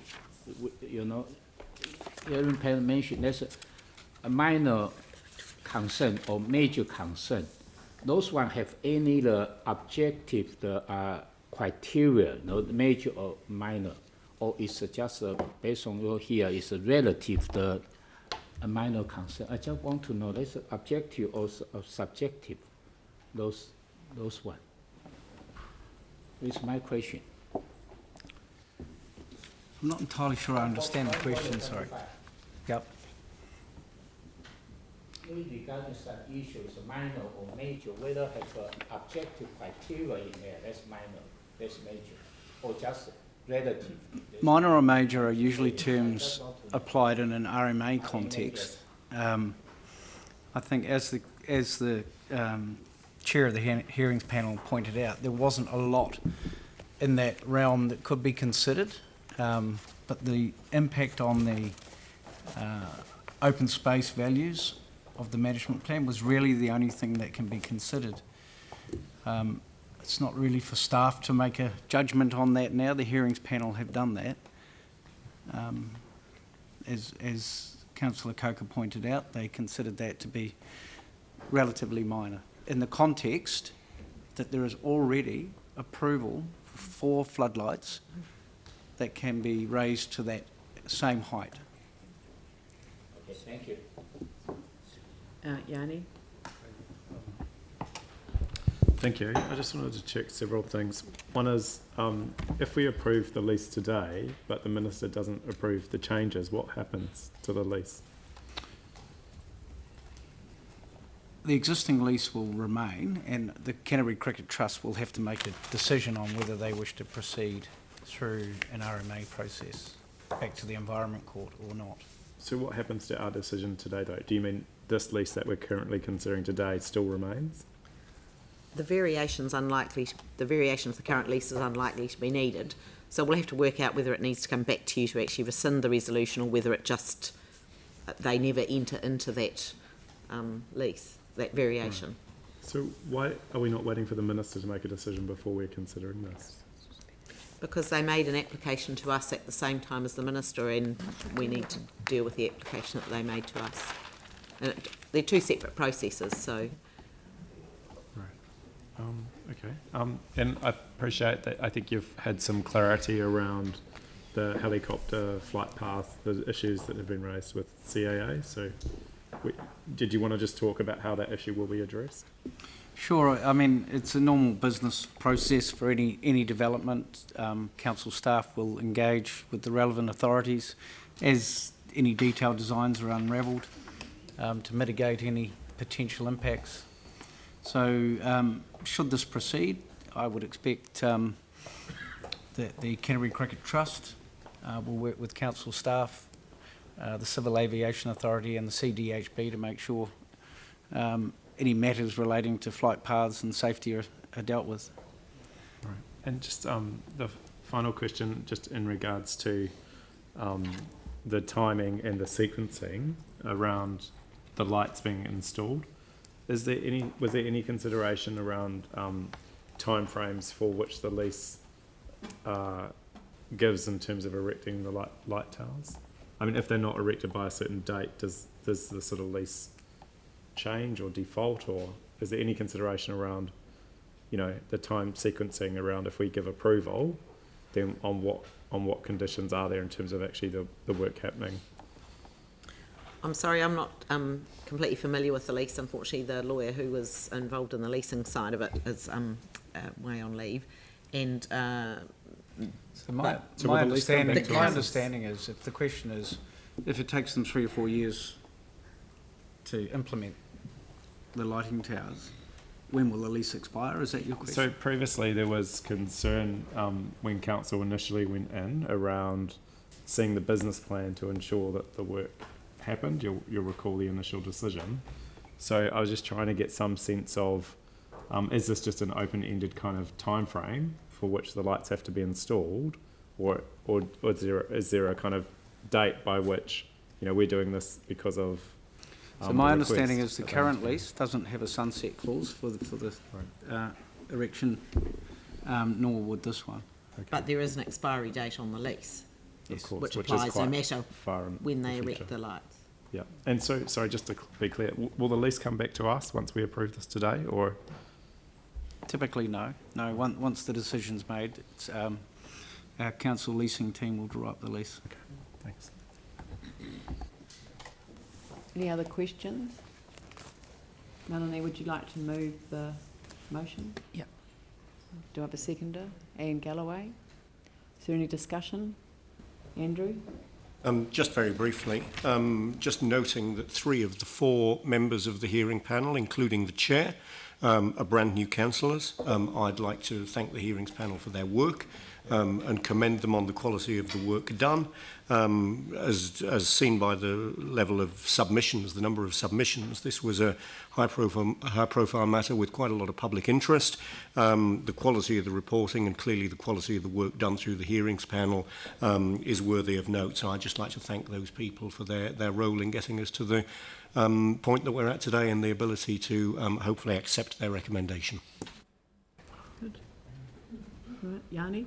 Yeah, thanks. Yeah, I too want to acknowledge the hearings panel, and I think, you know, it is in some ways the unique nature of these two processes going on, which I think is quite tricky.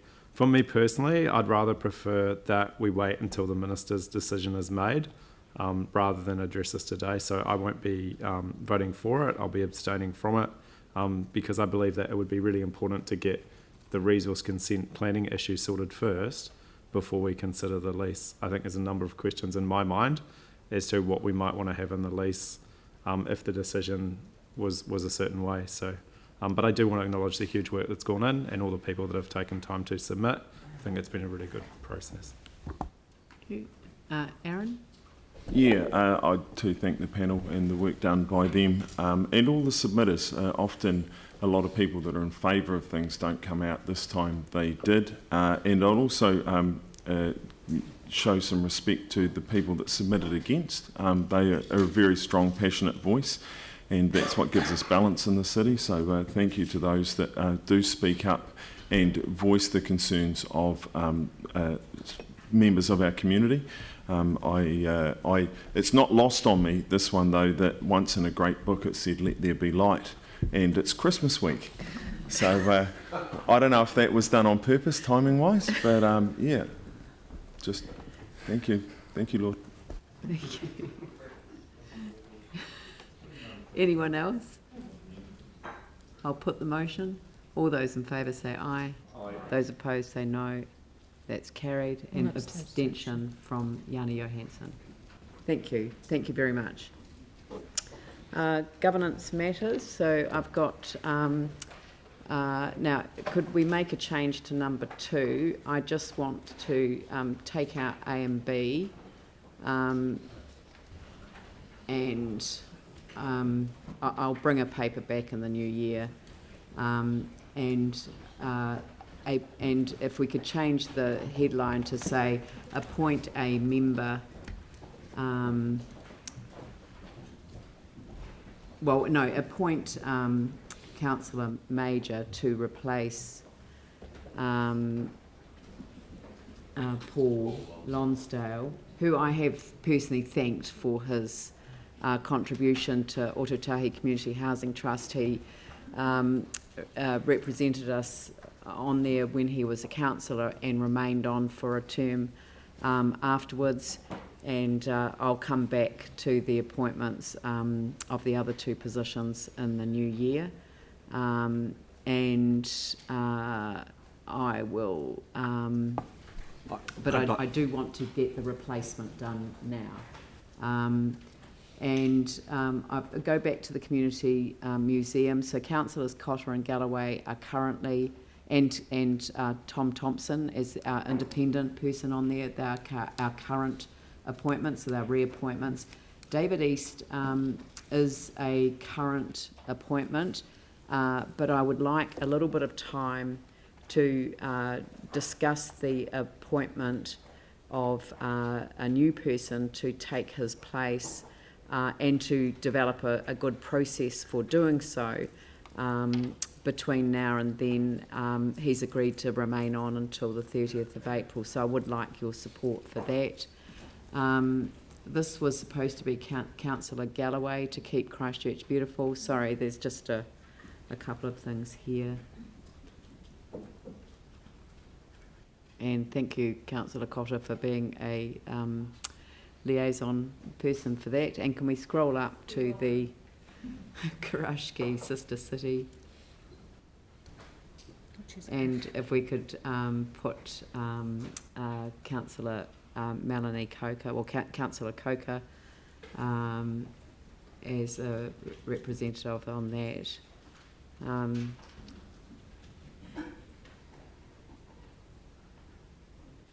That's great, thank you. And I think if we are good with that...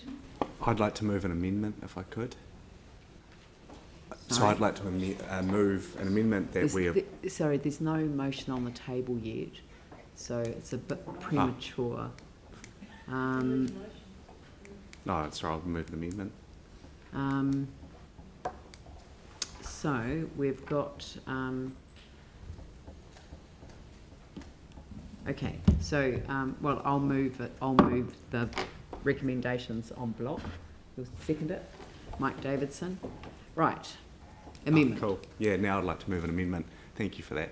I'd like to amend that we appoint Councillor Major and Councillor Johansson to replace. Yeah, the wording about Paul Lonsdale would need some changing as well. Or it could just simply read appoint Councillor Major and Councillor Johansson to the Aotearoa Community Housing Trust. And I suppose it does it.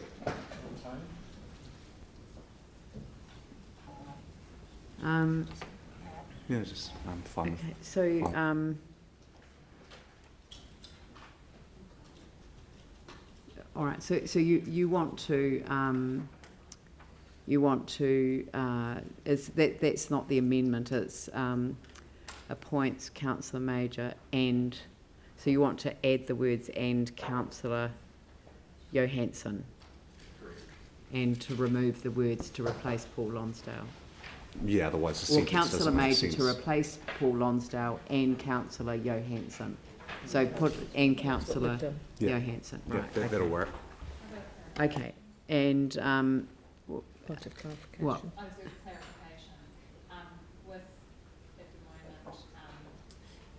The original resolution appointing Councillor Major, that would mean that to replace Paul Lonsdale, does that mean that the other two existing council appointments were being retained anyway for now until new appointments were made? Yeah. At which point we've only got 3 allowable places. Yeah. So the amendment would have to specify who that was to replace. No. No, otherwise we'd end up with 4 council No, appointments. we would have to make the decision. It's essentially making the decision that Councillor Johansson would replace one of the. As well. I'm happy to include Vicky Buck, former Councillor Vicky Buck, as part of the amendment. That would square it off completely. Okay. Or to add who? Sorry, I wasn't expecting this to occur, so I'm. Yeah, that's right, and sit back. Okay, so to replace Paul Lonsdale and councillors and reappoint. Oh, sorry, and reappoint Vicky Buck after Councillor Johansson. No, you don't need to say who they're replacing. You just need to say, and appoint councillor.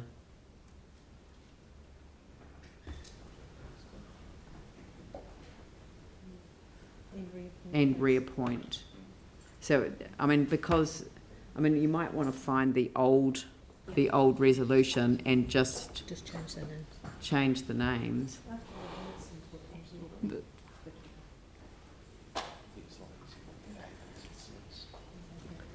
So, in which case that would be,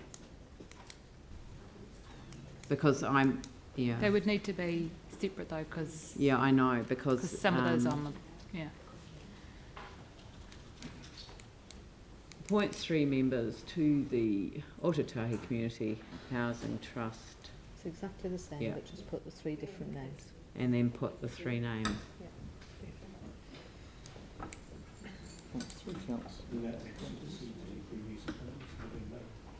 Yeah, so... so the amendment is to replace Andrew Turner with... No, they're just rewording it to appoint 3.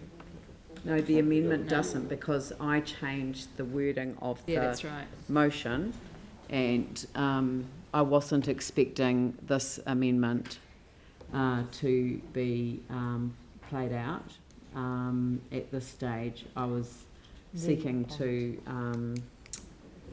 avoid that, so that means that I have to now move, can I move an amendment to my motion? No, can I move an amendment to the amendment?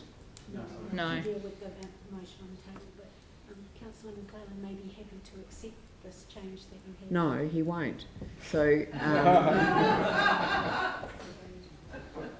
Leanne? It hasn't been seconded anyway. Yeah, it has. Leanne, with agreement of the seconder of the original motion, you could alter your original motion, potentially. Is that right, Okay. Leanne? We deal with that for With the Councillor agreement of the McCallum, then seconder, someone else may wish she could to change her move original motion. a motion. First, yeah. But she could do it afterwards. Yeah, she would. Yeah, yeah.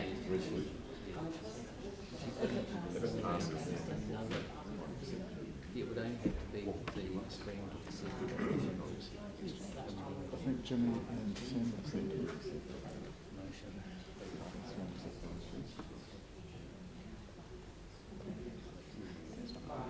Can I just check that that's not a direct negative? If it's the negative to the intent of... Yes, and Vicky Butt. Yes, he did. Yes, I did. Yeah. So it should, yeah, 3 members, yeah. Yeah, that's it. Who seconded it?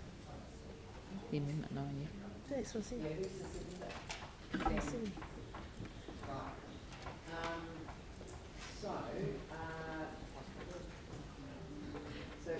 I should foreshadow. This is the newbie block. No, you can't. You move the original. But you can change it, if this one, if the amendment passes or fails, you can still alter your original resolution, as long as it does, as long as it takes into account the amendment, yeah. Okay, so we'll deal with that appointment separately, and let's see if we can deal with the rest of the resolution. Put the amendment first. You have to put the amendment first. Amendment first.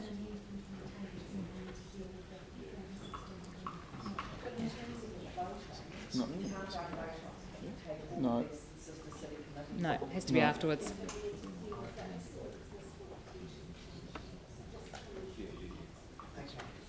All right. Okay. My apologies. I've taken advice, and we will now deal with the amendment. So it has been moved and seconded, so I'll open it up for debate. James.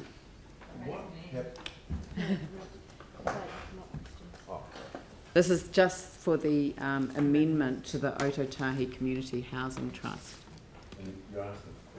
No, I'm asking for, I'm opening it up Commentary. for debate. Then can I just ask that you put A, B and C separately? Yeah, I mean, I can, I mean, it might be helpful if before we open it up for debate, I explain why I only wanted to appoint one. So, I mean, and it was the, sort of kind of the question. I'm the only one that can answer the recommendation that I put up, because this is an alternative to my recommendation. So am I able to do that without entering into debate? Well, you're in debate on the amendment now, so with the agreement of the meeting, we could just go back to discussion. Yeah. And then Yep. go into debate on the Yeah. actual resolution. Does anyone have any objection to that, or? It's fine. Having a bit more discussion. I just want to explain why I put the resolution that I did, the proposal that I did, so that there is context for the vote that we will take on the amendment. Is that okay? Point of order, isn't debate and discussion the same thing? Aren't we just in the No, same? I'm asking, but you're objecting to that approach. I'm seeking clarification. Okay. She doesn't want to discuss the amendment. She wants to Normally discuss you would have her. an opportunity for questions, but I We was should just told- deal with the amendment first. Yes, I know, but the question is, am I able to explain why I put my proposal as I did in the prior to Maybe that the could just be a debate? So let me give you an officer clarification so that everybody's clear, please. Mike.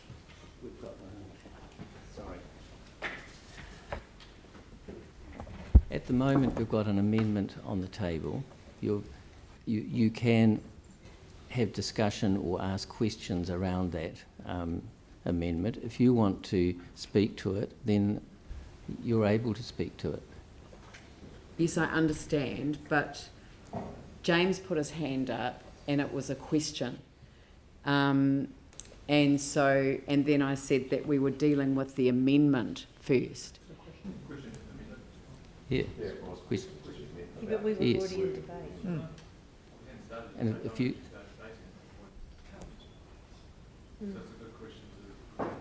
Yeah. The chair can... The amendment, that's right. Your question was about the amendment, so we'll deal with the questions for the amendment. And if you want to answer any questions that have been raised to put it in context, well, then I think you can. Right. Yeah. Already had. So this is silent on what happens with the existing appointments. How are we going to deal with that? How do we deal with that? Or one step at a time, but it is silent on it. Yeah, so that's helpful because it helps me explain. If you could scroll back up to the original recommendation. The reason that I had appoint Councillor Major to replace Paul Lonsdale on the Otatahi Community Housing Trust is that he is the one person who at this stage needed to have confirmation that we were replacing him. And so I contacted him and said that, and he wasn't unsurprised by the phone call. I thanked him for his service on our behalf and advised that we would make the decision today. So this enables the Otatahi Community Housing Trust to be informed that Councillor Major will replace Paul Lonsdale in the new year. So if we scroll back to the amendment, which is what we are debating, it doesn't make it clear who's replacing whom, and which is your question. But that is not fatal because, as I say, I have already informed Paul Lonsdale that is the case. Yes, and the reason that I wanted to hold off the other two appointments for consideration in the new year is in order to have further conversations and to enable the chair of the community board now to conduct an interview because the particular in terms of the councillor that's being recommended, I want the opportunity for the chair to interview that person. It is very appropriate for an interview to occur before the appointment is made, and so I wanted to wait until the new year for that to be enabled. It can't happen now because I've had a conversation with the chair, sort of an in-depth conversation with the chair about the needs of the board, which is paramount, obviously, for our consideration. He was very clear about the needs of the board, and I want him to be able to interview somebody who hadn't been proposed by me in the first instance. So he's away now on a holiday. So had the chair of the trust, has he spoken to Councillor Major? No, but he indicated that he wanted a developer background, and given that Councillor Major had the right background, I was confident that I could appoint him with the support of the chair of the trust. Yeah. Councillor Keels indicated. Okay, so now I'm more confused because the original, in the agenda we got given and the public, it says number 2 appoints 3 members to the Otatahi Community Housing Trust as follows: reappoints and appoints Councillor Major. That's no different to the amendment, which just says 3 names. So unless there's something going on that I don't know about, this doesn't make sense. No, I changed the wording of it before I moved the resolution. So I changed the wording to appoints Councillor Major to replace Paul Lonsdale, to make it explicit that he would be replacing Paul Lonsdale.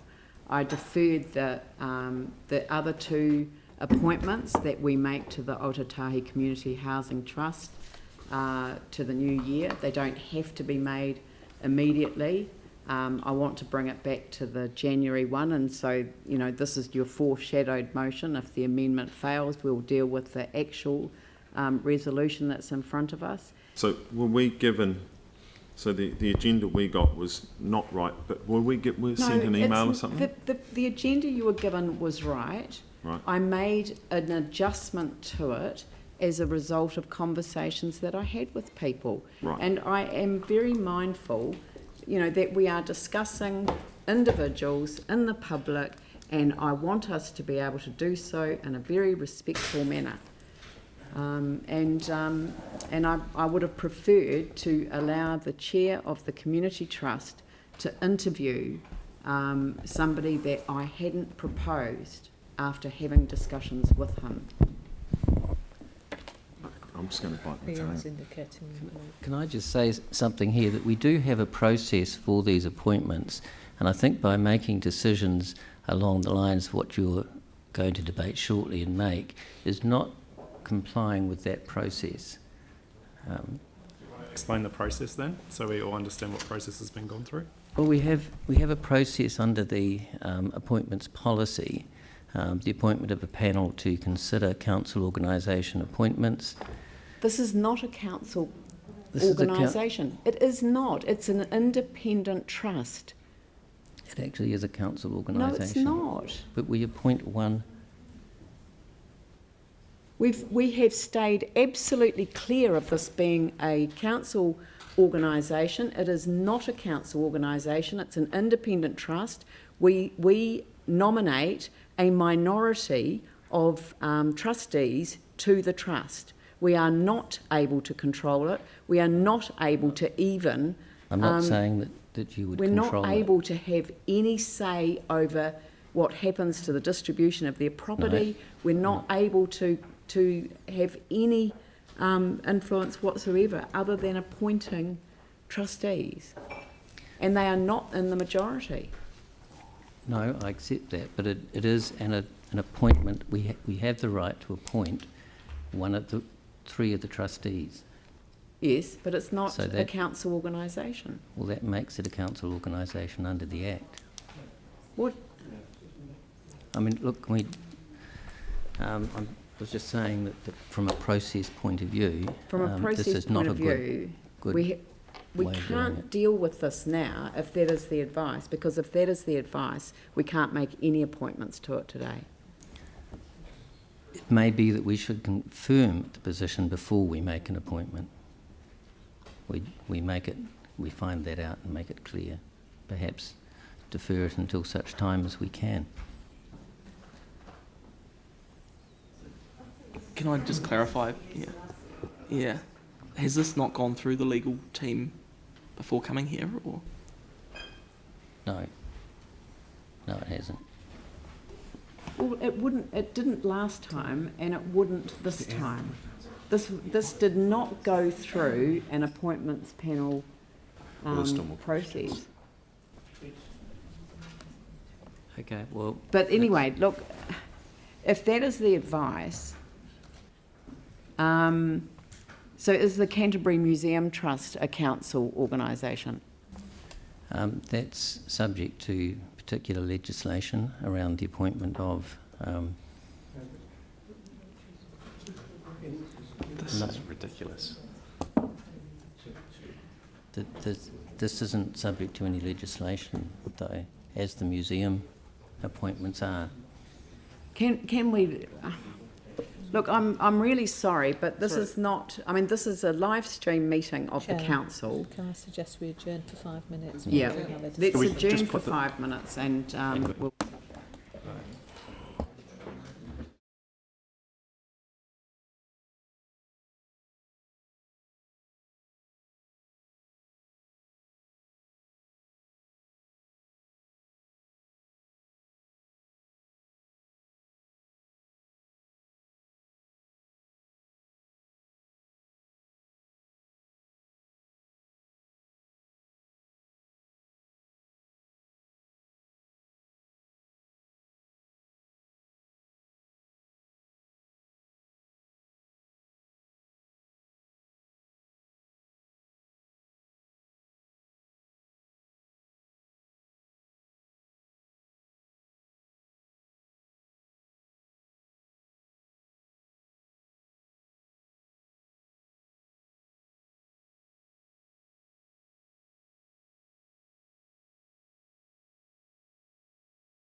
Sorry, we're going to recommence the meeting. Sorry about that. We've taken some advice. There is no risk to Otautahi Community Housing Trust's status, but it is clear that for the purpose of these appointments, it is regarded as within the process that we established for such appointments. The process was followed, but because one of the original appointments that I was considering was Andrew Turner, he stood aside from that decision and I made the recommendation, and those recommendations are set out, and I adjusted the recommendation in point 2. Point 2 or point 3? 2. 2. So why is it called point 3 in the amendment? Sorry, go back to the amendment. So we're going to go straight to the amendment, and that's at number 2. Yep, and I'm going to put the amendment without debate, and so I will do so now. I'll put the motion. All those in favour say aye. Aye. Oh, sorry, did you want to do them individually?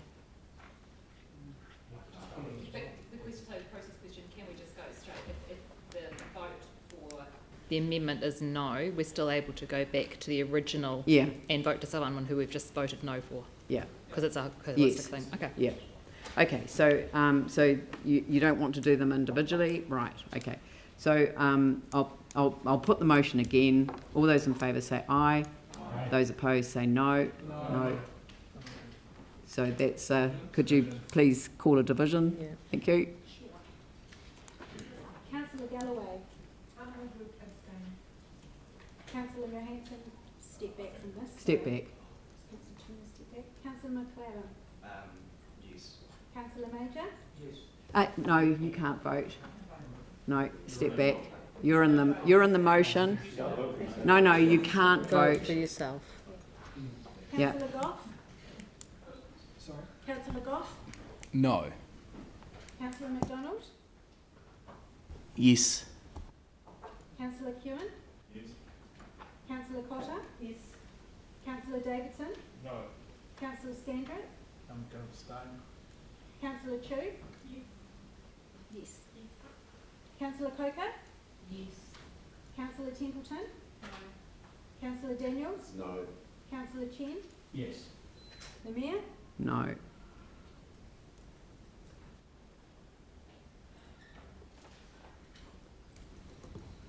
Seven, 4 and 5 against. The motion's carried. Thank you. And we'll move up to the balance of the recommendations. So that's been moved and seconded. So I'll put that motion. All those in favour say aye. Aye. Those opposed say no. That's carried. Thank you. Excuse me. On just a process question, because Phil was not able to vote on the last one, shouldn't everyone named not vote in the substantive? On the individual parts. But people sat back. It's agreed that people didn't participate. We took those all as conflicts on the relevant ones. I thought I heard everyone say well, yes. You know. Yeah. Yeah. Sorry, just it was all moved together, so it just gets messy. Yes, no. I think that the council secretariat are recording that people did not participate in the specific votes, so they set aside from the votes that related to themselves. And next we move on to the letter of expectation. I might just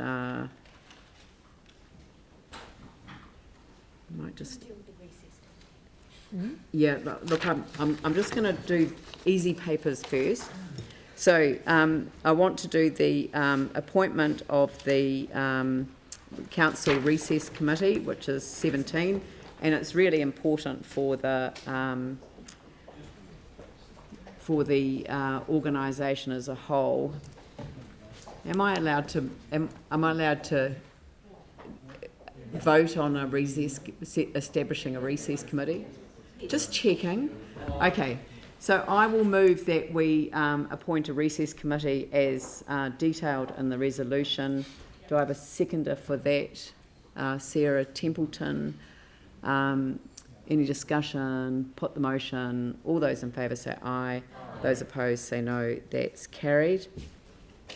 Another easy one, the triennial agreement between local authorities and the Canterbury region. You just want to publicly state that one. Oh yes, I'll do that.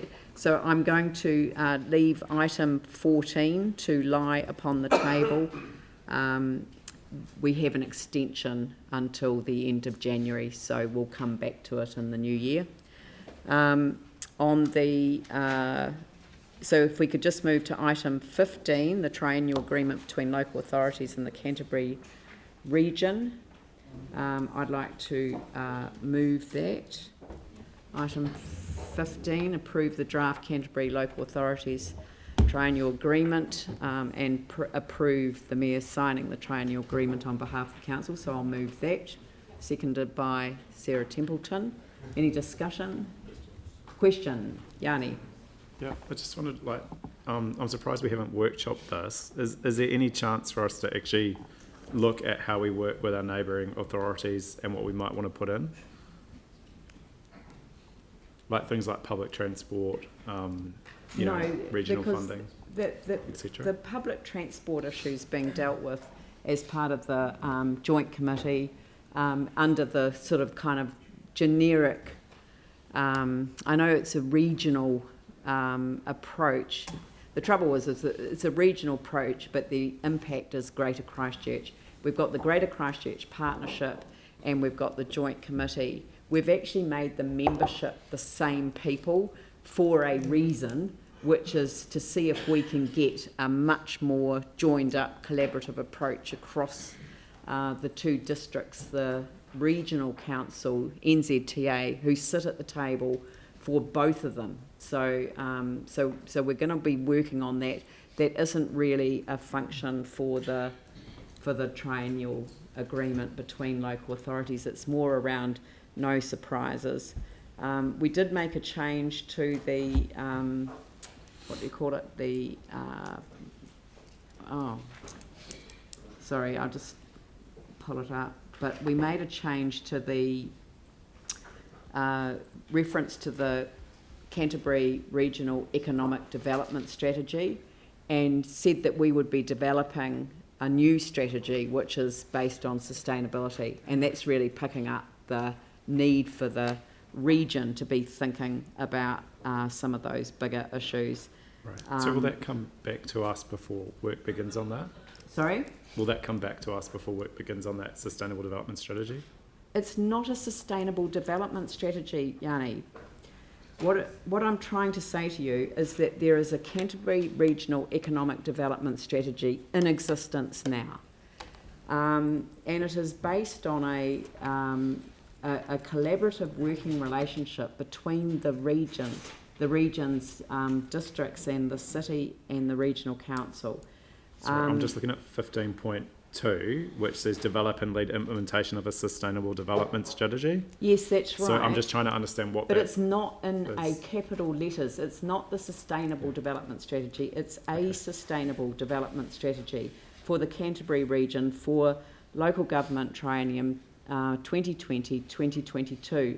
And that is because we have had a Canterbury Regional Economic Development Strategy, and rather sticking with the economic development framework, we've actually indicated quite a strong shift in emphasis into sustainable development.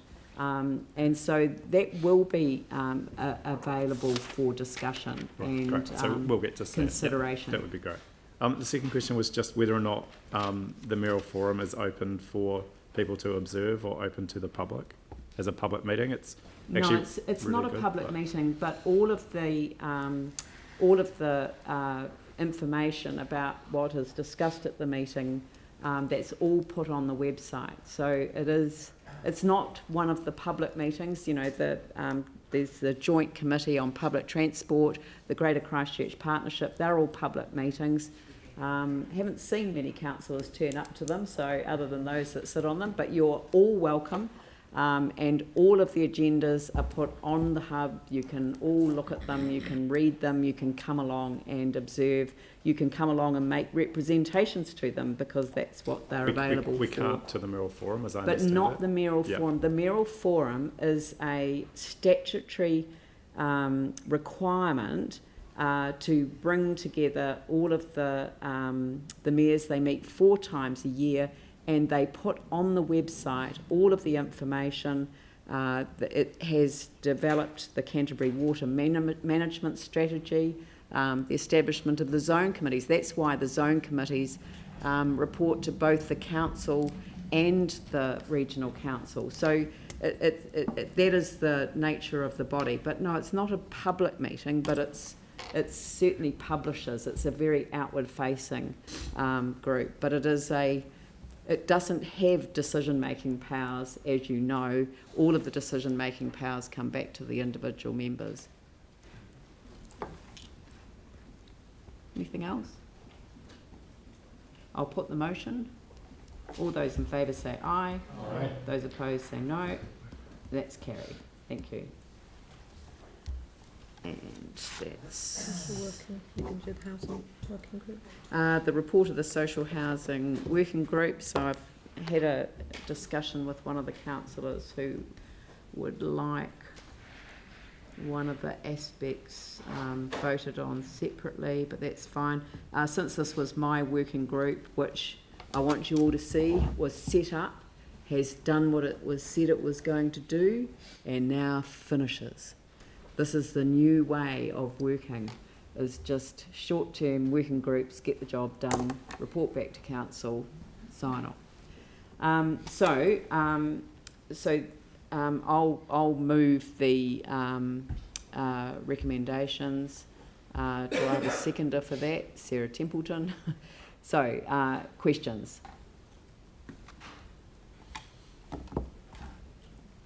The one thing that I've been asked to do is to put item 2 separately. So agree that the adoption of a target of reinstating social housing to pre-earthquake levels by the end of this triennium be considered as part of the social housing strategy. So I'll put that separately. Can I just clarify on that?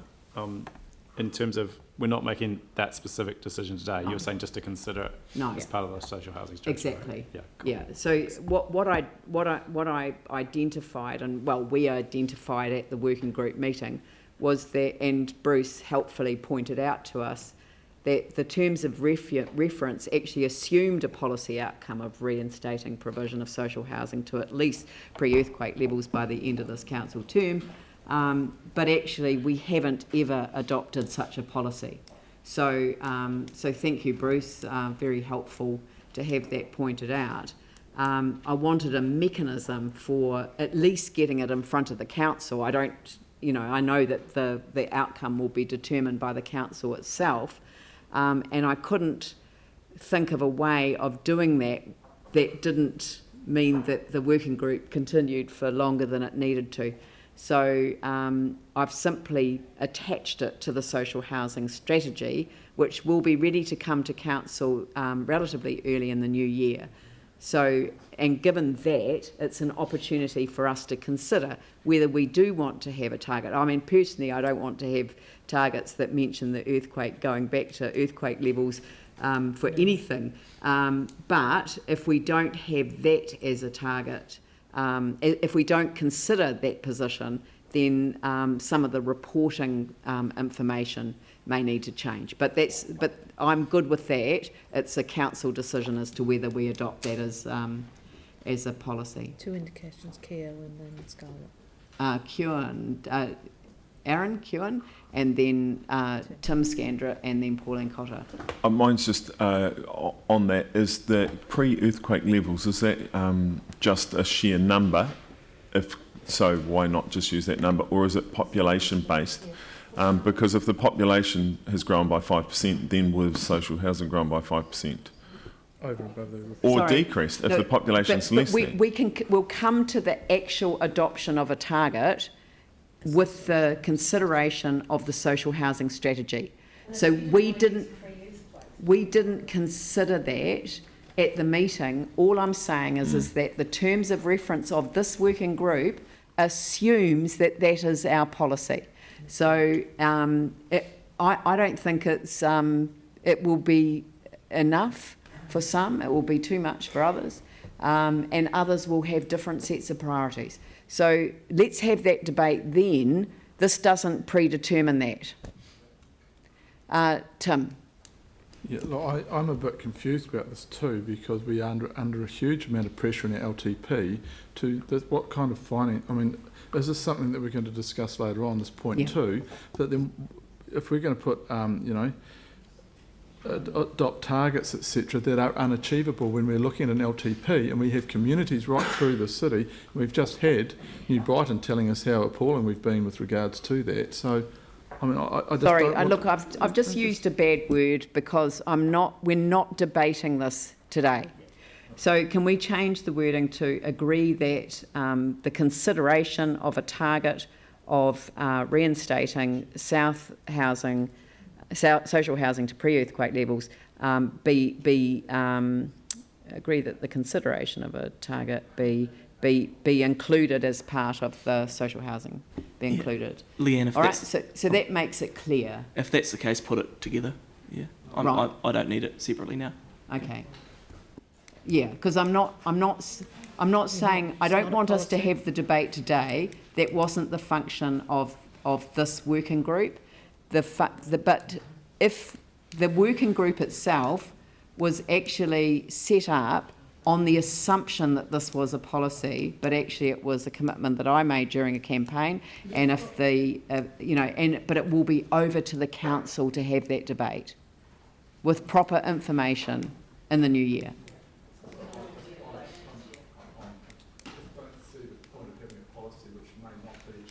No. There isn't a policy. There isn't a policy, and this is not a consideration of the policy. But anyway, Pauline. Covered. Right. Okay. So that has been moved and seconded. So I'll put the motion. All those in favour say aye. Those opposed say no. That's carried. Thank you. Working group done. Good measure. Good process there. And so I'm encouraging all councillors that, if you're thinking about a task that needs to be done, think about a working group set role. And no, you haven't got one. I'm just coming back to the other one. Yep.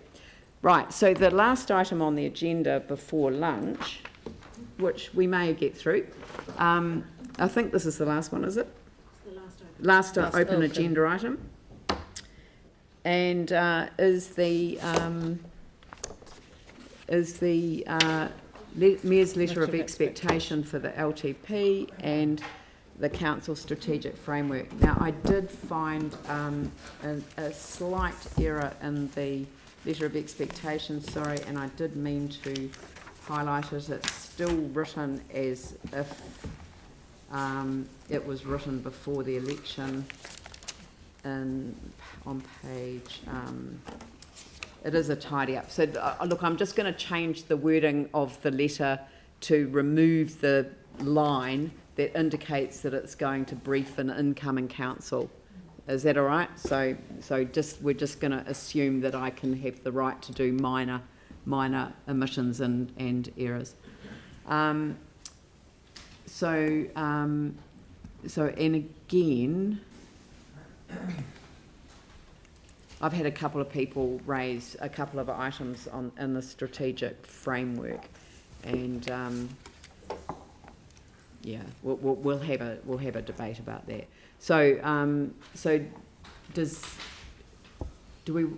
I'll move the recommendation. And do I have a seconder for the recommendation? Jimmy Chen. Right, now we'll open it up for questions, and we've got staff at the end of the table as well. Would you like me to go down that end of the table and join my staff? No, you can provide advice from here. Okay. I think that would be good. Yeah, so we'll start with the letter. So are there any questions about the letter?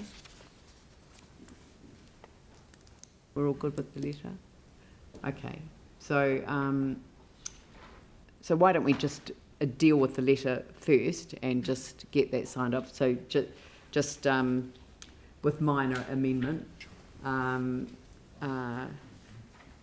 Is there any debate on the letter?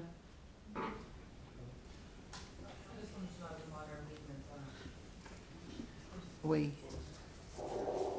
Yeah. So sorry. I should have. I shouldn't have said trust me. I know what I'm doing. I did explain that it is written. It has been left. One paragraph has been left as if it were written before the election.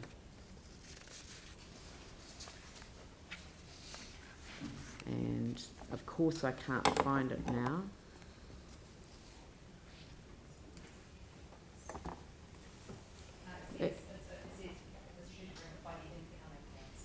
This reinforces the need for an early sign-off on the student by the incoming council. But that bit's okay. Page 8, that's okay. Because we are the... Councillors wish to signal that a general expectation of post-election community will expect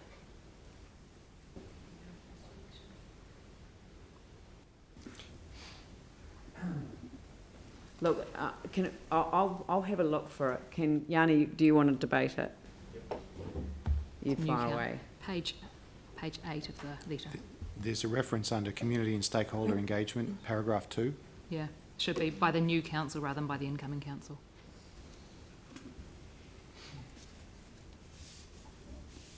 Yeah, can you just take out that sentence?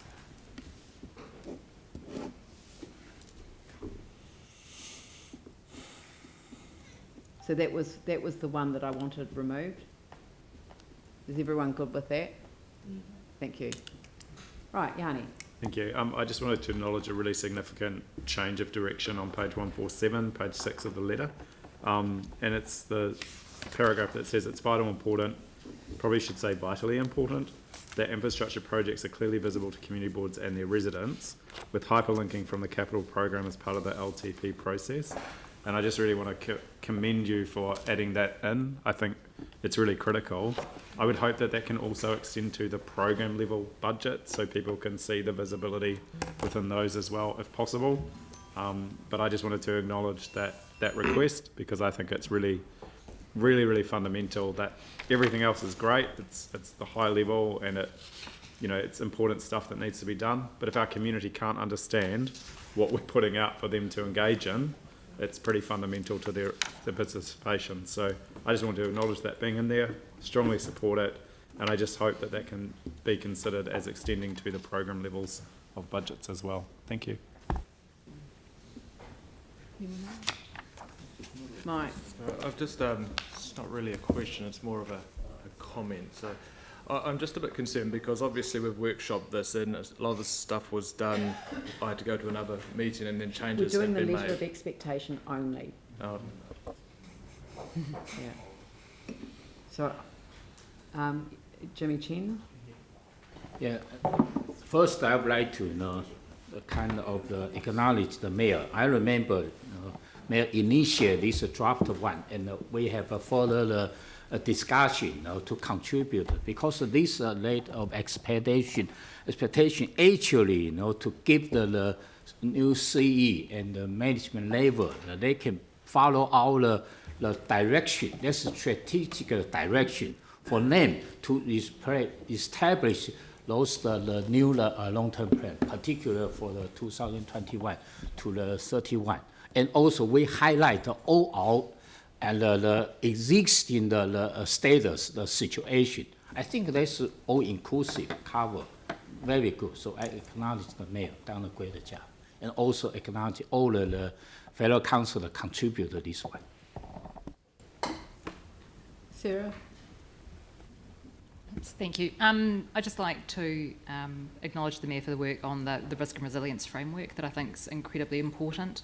This LTP is going to see us from 2021 through to 2031, and that's past the time where we have as a council set ourselves a target of halving our citywide carbon emissions, And so I think that making sure that the LTP keeps that in mind and the infrastructure strategy is really, really important, and sets a really good signal for the city that we will take that leadership role on. Thanks. Okay. Andrew. Thank you. I'd just like to acknowledge that all of this work is a big step forward in terms of making our expectations clear and taking a strategic and concise approach to the building of the LTP is certainly leaps and bounds beyond what we took over when a number of us came here in 2013, and I think it represents the significant progress that's been made both in a strategic approach and our approach to the LTP, to consultation and to the finance strategy in the period of time that we've been here and we've been working on this. So I'm pleased with the content, but I'm also very pleased with the process. I think it represents an intelligent and strategic approach that everybody can only benefit from. Anyone else before I close it off? I will say a couple of words on this. So I think that this letter of expectations is really important, because the LTP is a very important one, because it does really set a line in the sand in terms of forward looking. I was talking to someone this morning about a guy that I served with on a body that I was elected to when I was still quite young, and I remember his advice that it was important in driving, to keep your eye on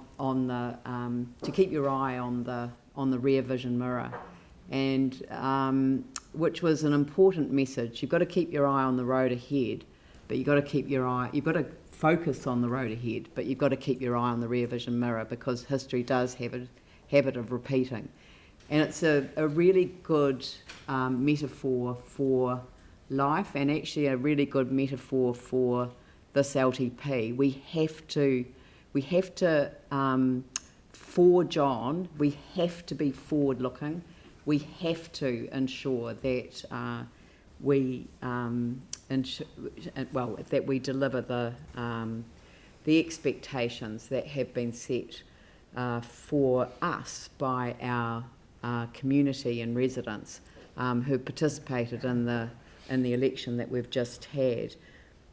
And I've said right at the beginning of this letter that it starts in the same year as the commemoration of the 10th anniversary of that devastating earthquake that changed our city forever. And then I talked about the additional challenges that we face, and that's why risk and resilience is embedded in this LTP. It has to be. And then we looked at the level of government intervention. We looked at the loss of accreditation as a building consent authority.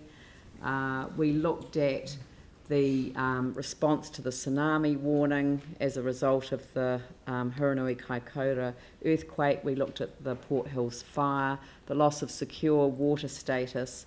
And it might sound as if I'm looking back, and then of course we had the terrible attacks on our two mosques earlier this year. And it might be that I'm looking back, but I'm not, because all these are examples of how a council can be thrown off balance. And we have to have headroom. We have to have the ability to respond, and we have to be able to do so with the sense not only of the challenges that they pose, but the opportunities that they will always offer if we look for them. And I see climate change, for example, as an incredible opportunity as well as a challenge. And so we've built this into the way that we want to approach the LTP, and this one, as I say, is a really important one for putting that line in the sand and enabling us to move on. So on that motion, I will put that letter of expectation part of the resolution. All those in favour say aye. Aye. Those opposed say no. That's carried. And now we move on to the council strategic framework, because I do know that councillors have reflected further and thought that there were other items that should have been covered, but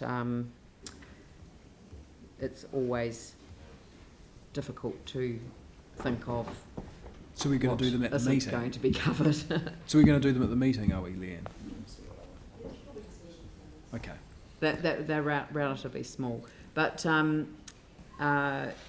right, so I'll take Mike because what? Would you like me to set the scene before we take questions? Yeah, okay, if you set the scene. Yeah. All right, so Okay. Dawn's going to set the scene and then we'll open it up for questions. Okay. So thank you, members, and I think this builds on the discussion you've just had in terms of the letter of expectation. The important thing I would commend members for the effort and time they put into a very wide-ranging discussion when we ran the workshop. It allowed a great deal of debate across a whole series of different activities which were incorporated into the changes that have been made into the document. The reflections I would say to you would be in particular when we think about the header right under the draft strategic framework, which states quite clearly that this is about developing resilience in the 21st century. That runs all the way through this document and it sets the foundation stone for what it is you wish to achieve in this next period. It doesn't need to be reiterated at every single level because it clearly is there right at the top of the page. The second I would also add is the importance of our relationships with our Maori colleagues. And that then again is truly reflected here, as it has been in the past but continues to be your future, and I think that really is crucial. But the principles have been honed down, you debated those clearly and turned those into plainer language for our communities and partners that can understand, and I think that is reflective of the debate that we had. But fundamentally, when we look at issues around transport, climate change, how we get the city moving, all of that is embedded, whether that's within our community outcomes, within our principles or within our strategic priorities. And I know the team worked hard in terms of drawing those things together in relation to the document that we now have. And then finally, by distilling in terms of getting our core business done, I would reflect actually that what we have done is enhanced your original strategic framework by putting right up front in that very first box engagement with our communities and partners, which was an element that was not there in the past. It might have been implicit, but it wasn't explicit, and you've made that the first step within the strategic framework in terms of how we will do our basic core work, and I think that's crucially important. And then at the very end, on the last box, absolutely, not only do we monitor, but we report on our progress to show how we're achieving what it is that we're trying to achieve. I don't know if the team want to add anything further. Leanne? I don't have anything to add. No, I think that summarises the points from the workshop. Thank you. So one of the ones that did come up in conversation was the promotion of active and public transport, and I did actually wonder whether there was any problem with adding that to healthy environment. When we actually think about the role that it plays, I mean, it could be in livable city. Yeah. It is a well-connected and accessible city, so promoting active and public transport, if we could just add those words into the livable city, yeah. So, yeah, and I know that some people want to debate whether they need to be called out in the strategic priorities, but I guess that, you know, we've worked quite hard to hone it down, but anyway, we'll do that. So Mike and Pauline and Aaron. No, it was just covered. Thank you. Yeah, thank you. In the community outcomes and healthy environment, we've got unique landscapes and Indigenous biodiversity are valued, and I thought we could put and stewardship exercised. So I think it's nice to have that word in there. Valuing is one thing, but actually exercising our stewardship is another. Is that all right? That's for you. Is it? Yeah. I think that strengthens it. Yep. Yep. Aaron? Just under the livable city, the traffic one, making traffic flow.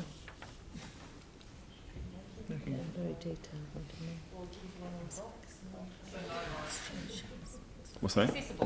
No, lots of bikes, no. but We've got a well-connected and accessible city. I think the intention is that it's easy to get around. Right. The whole city, not just parts of the city, and we're adding into that promotion of active and public transport. Yeah, and making traffic flow.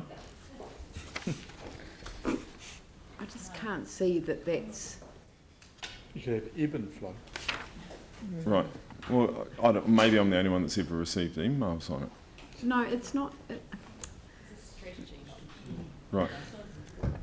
Yeah, but people complain that the traffic doesn't flow, and should we not have a strategy to make it? Yeah. Yeah, I just think that you We'll can't take away call rubbish out as well. every aspect. I mean, under prosperous economy, it's a great place for people, business and investment, and it's a modern and robust city infrastructure and community facilities. I mean, it's just, you can't call out every single different element of what makes a city tick. Yeah. Anne? Just thanks for the fact that we have now got the strategic framework on the top of where it is. Because I know it's been going for a while, but it's really great. And just in terms of, is it 4.5, work to embed the strategic framework into council work programs. Is there any opportunity, and it's just a question, about how could we in some way get the strategic priorities highlighted on a report? So which strategic priorities actually being mostly focused on in a report? And I don't know whether that's possible or not, but I think that would be quite helpful. I would find that helpful. So it kind of refocuses. So, Anne, absolutely we can do that. I would expect us to be able to show, as we move into our new reporting framework, that we're clearly highlighting that in terms of what is the main area of our strategic framework we're driving for. And I would also expect, as we move forward and evolve, that we're also showing on what outcomes and impact we expect to do by the decision that you're making.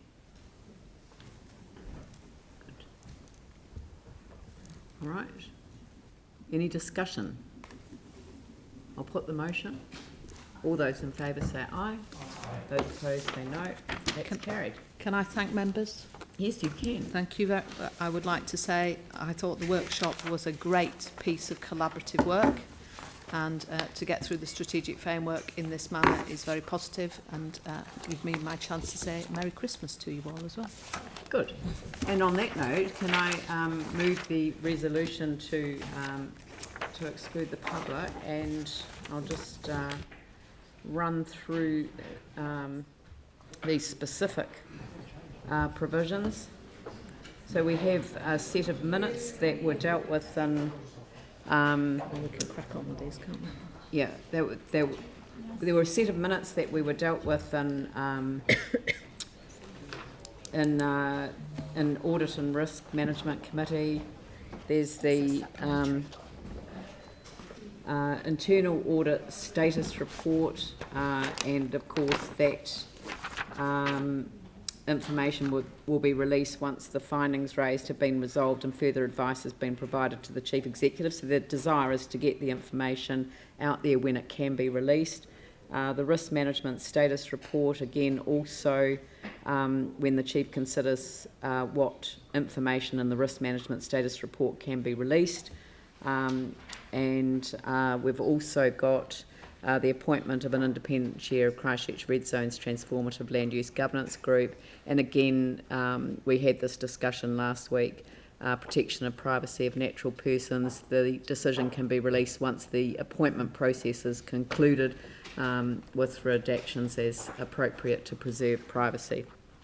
So I'll move that resolution. Do I have a seconder? Sam McDonald. I'll put that motion. All those in favour say aye. Those opposed say no. That's carried. Was that a no? You don't want it recorded? Okay. Thank you.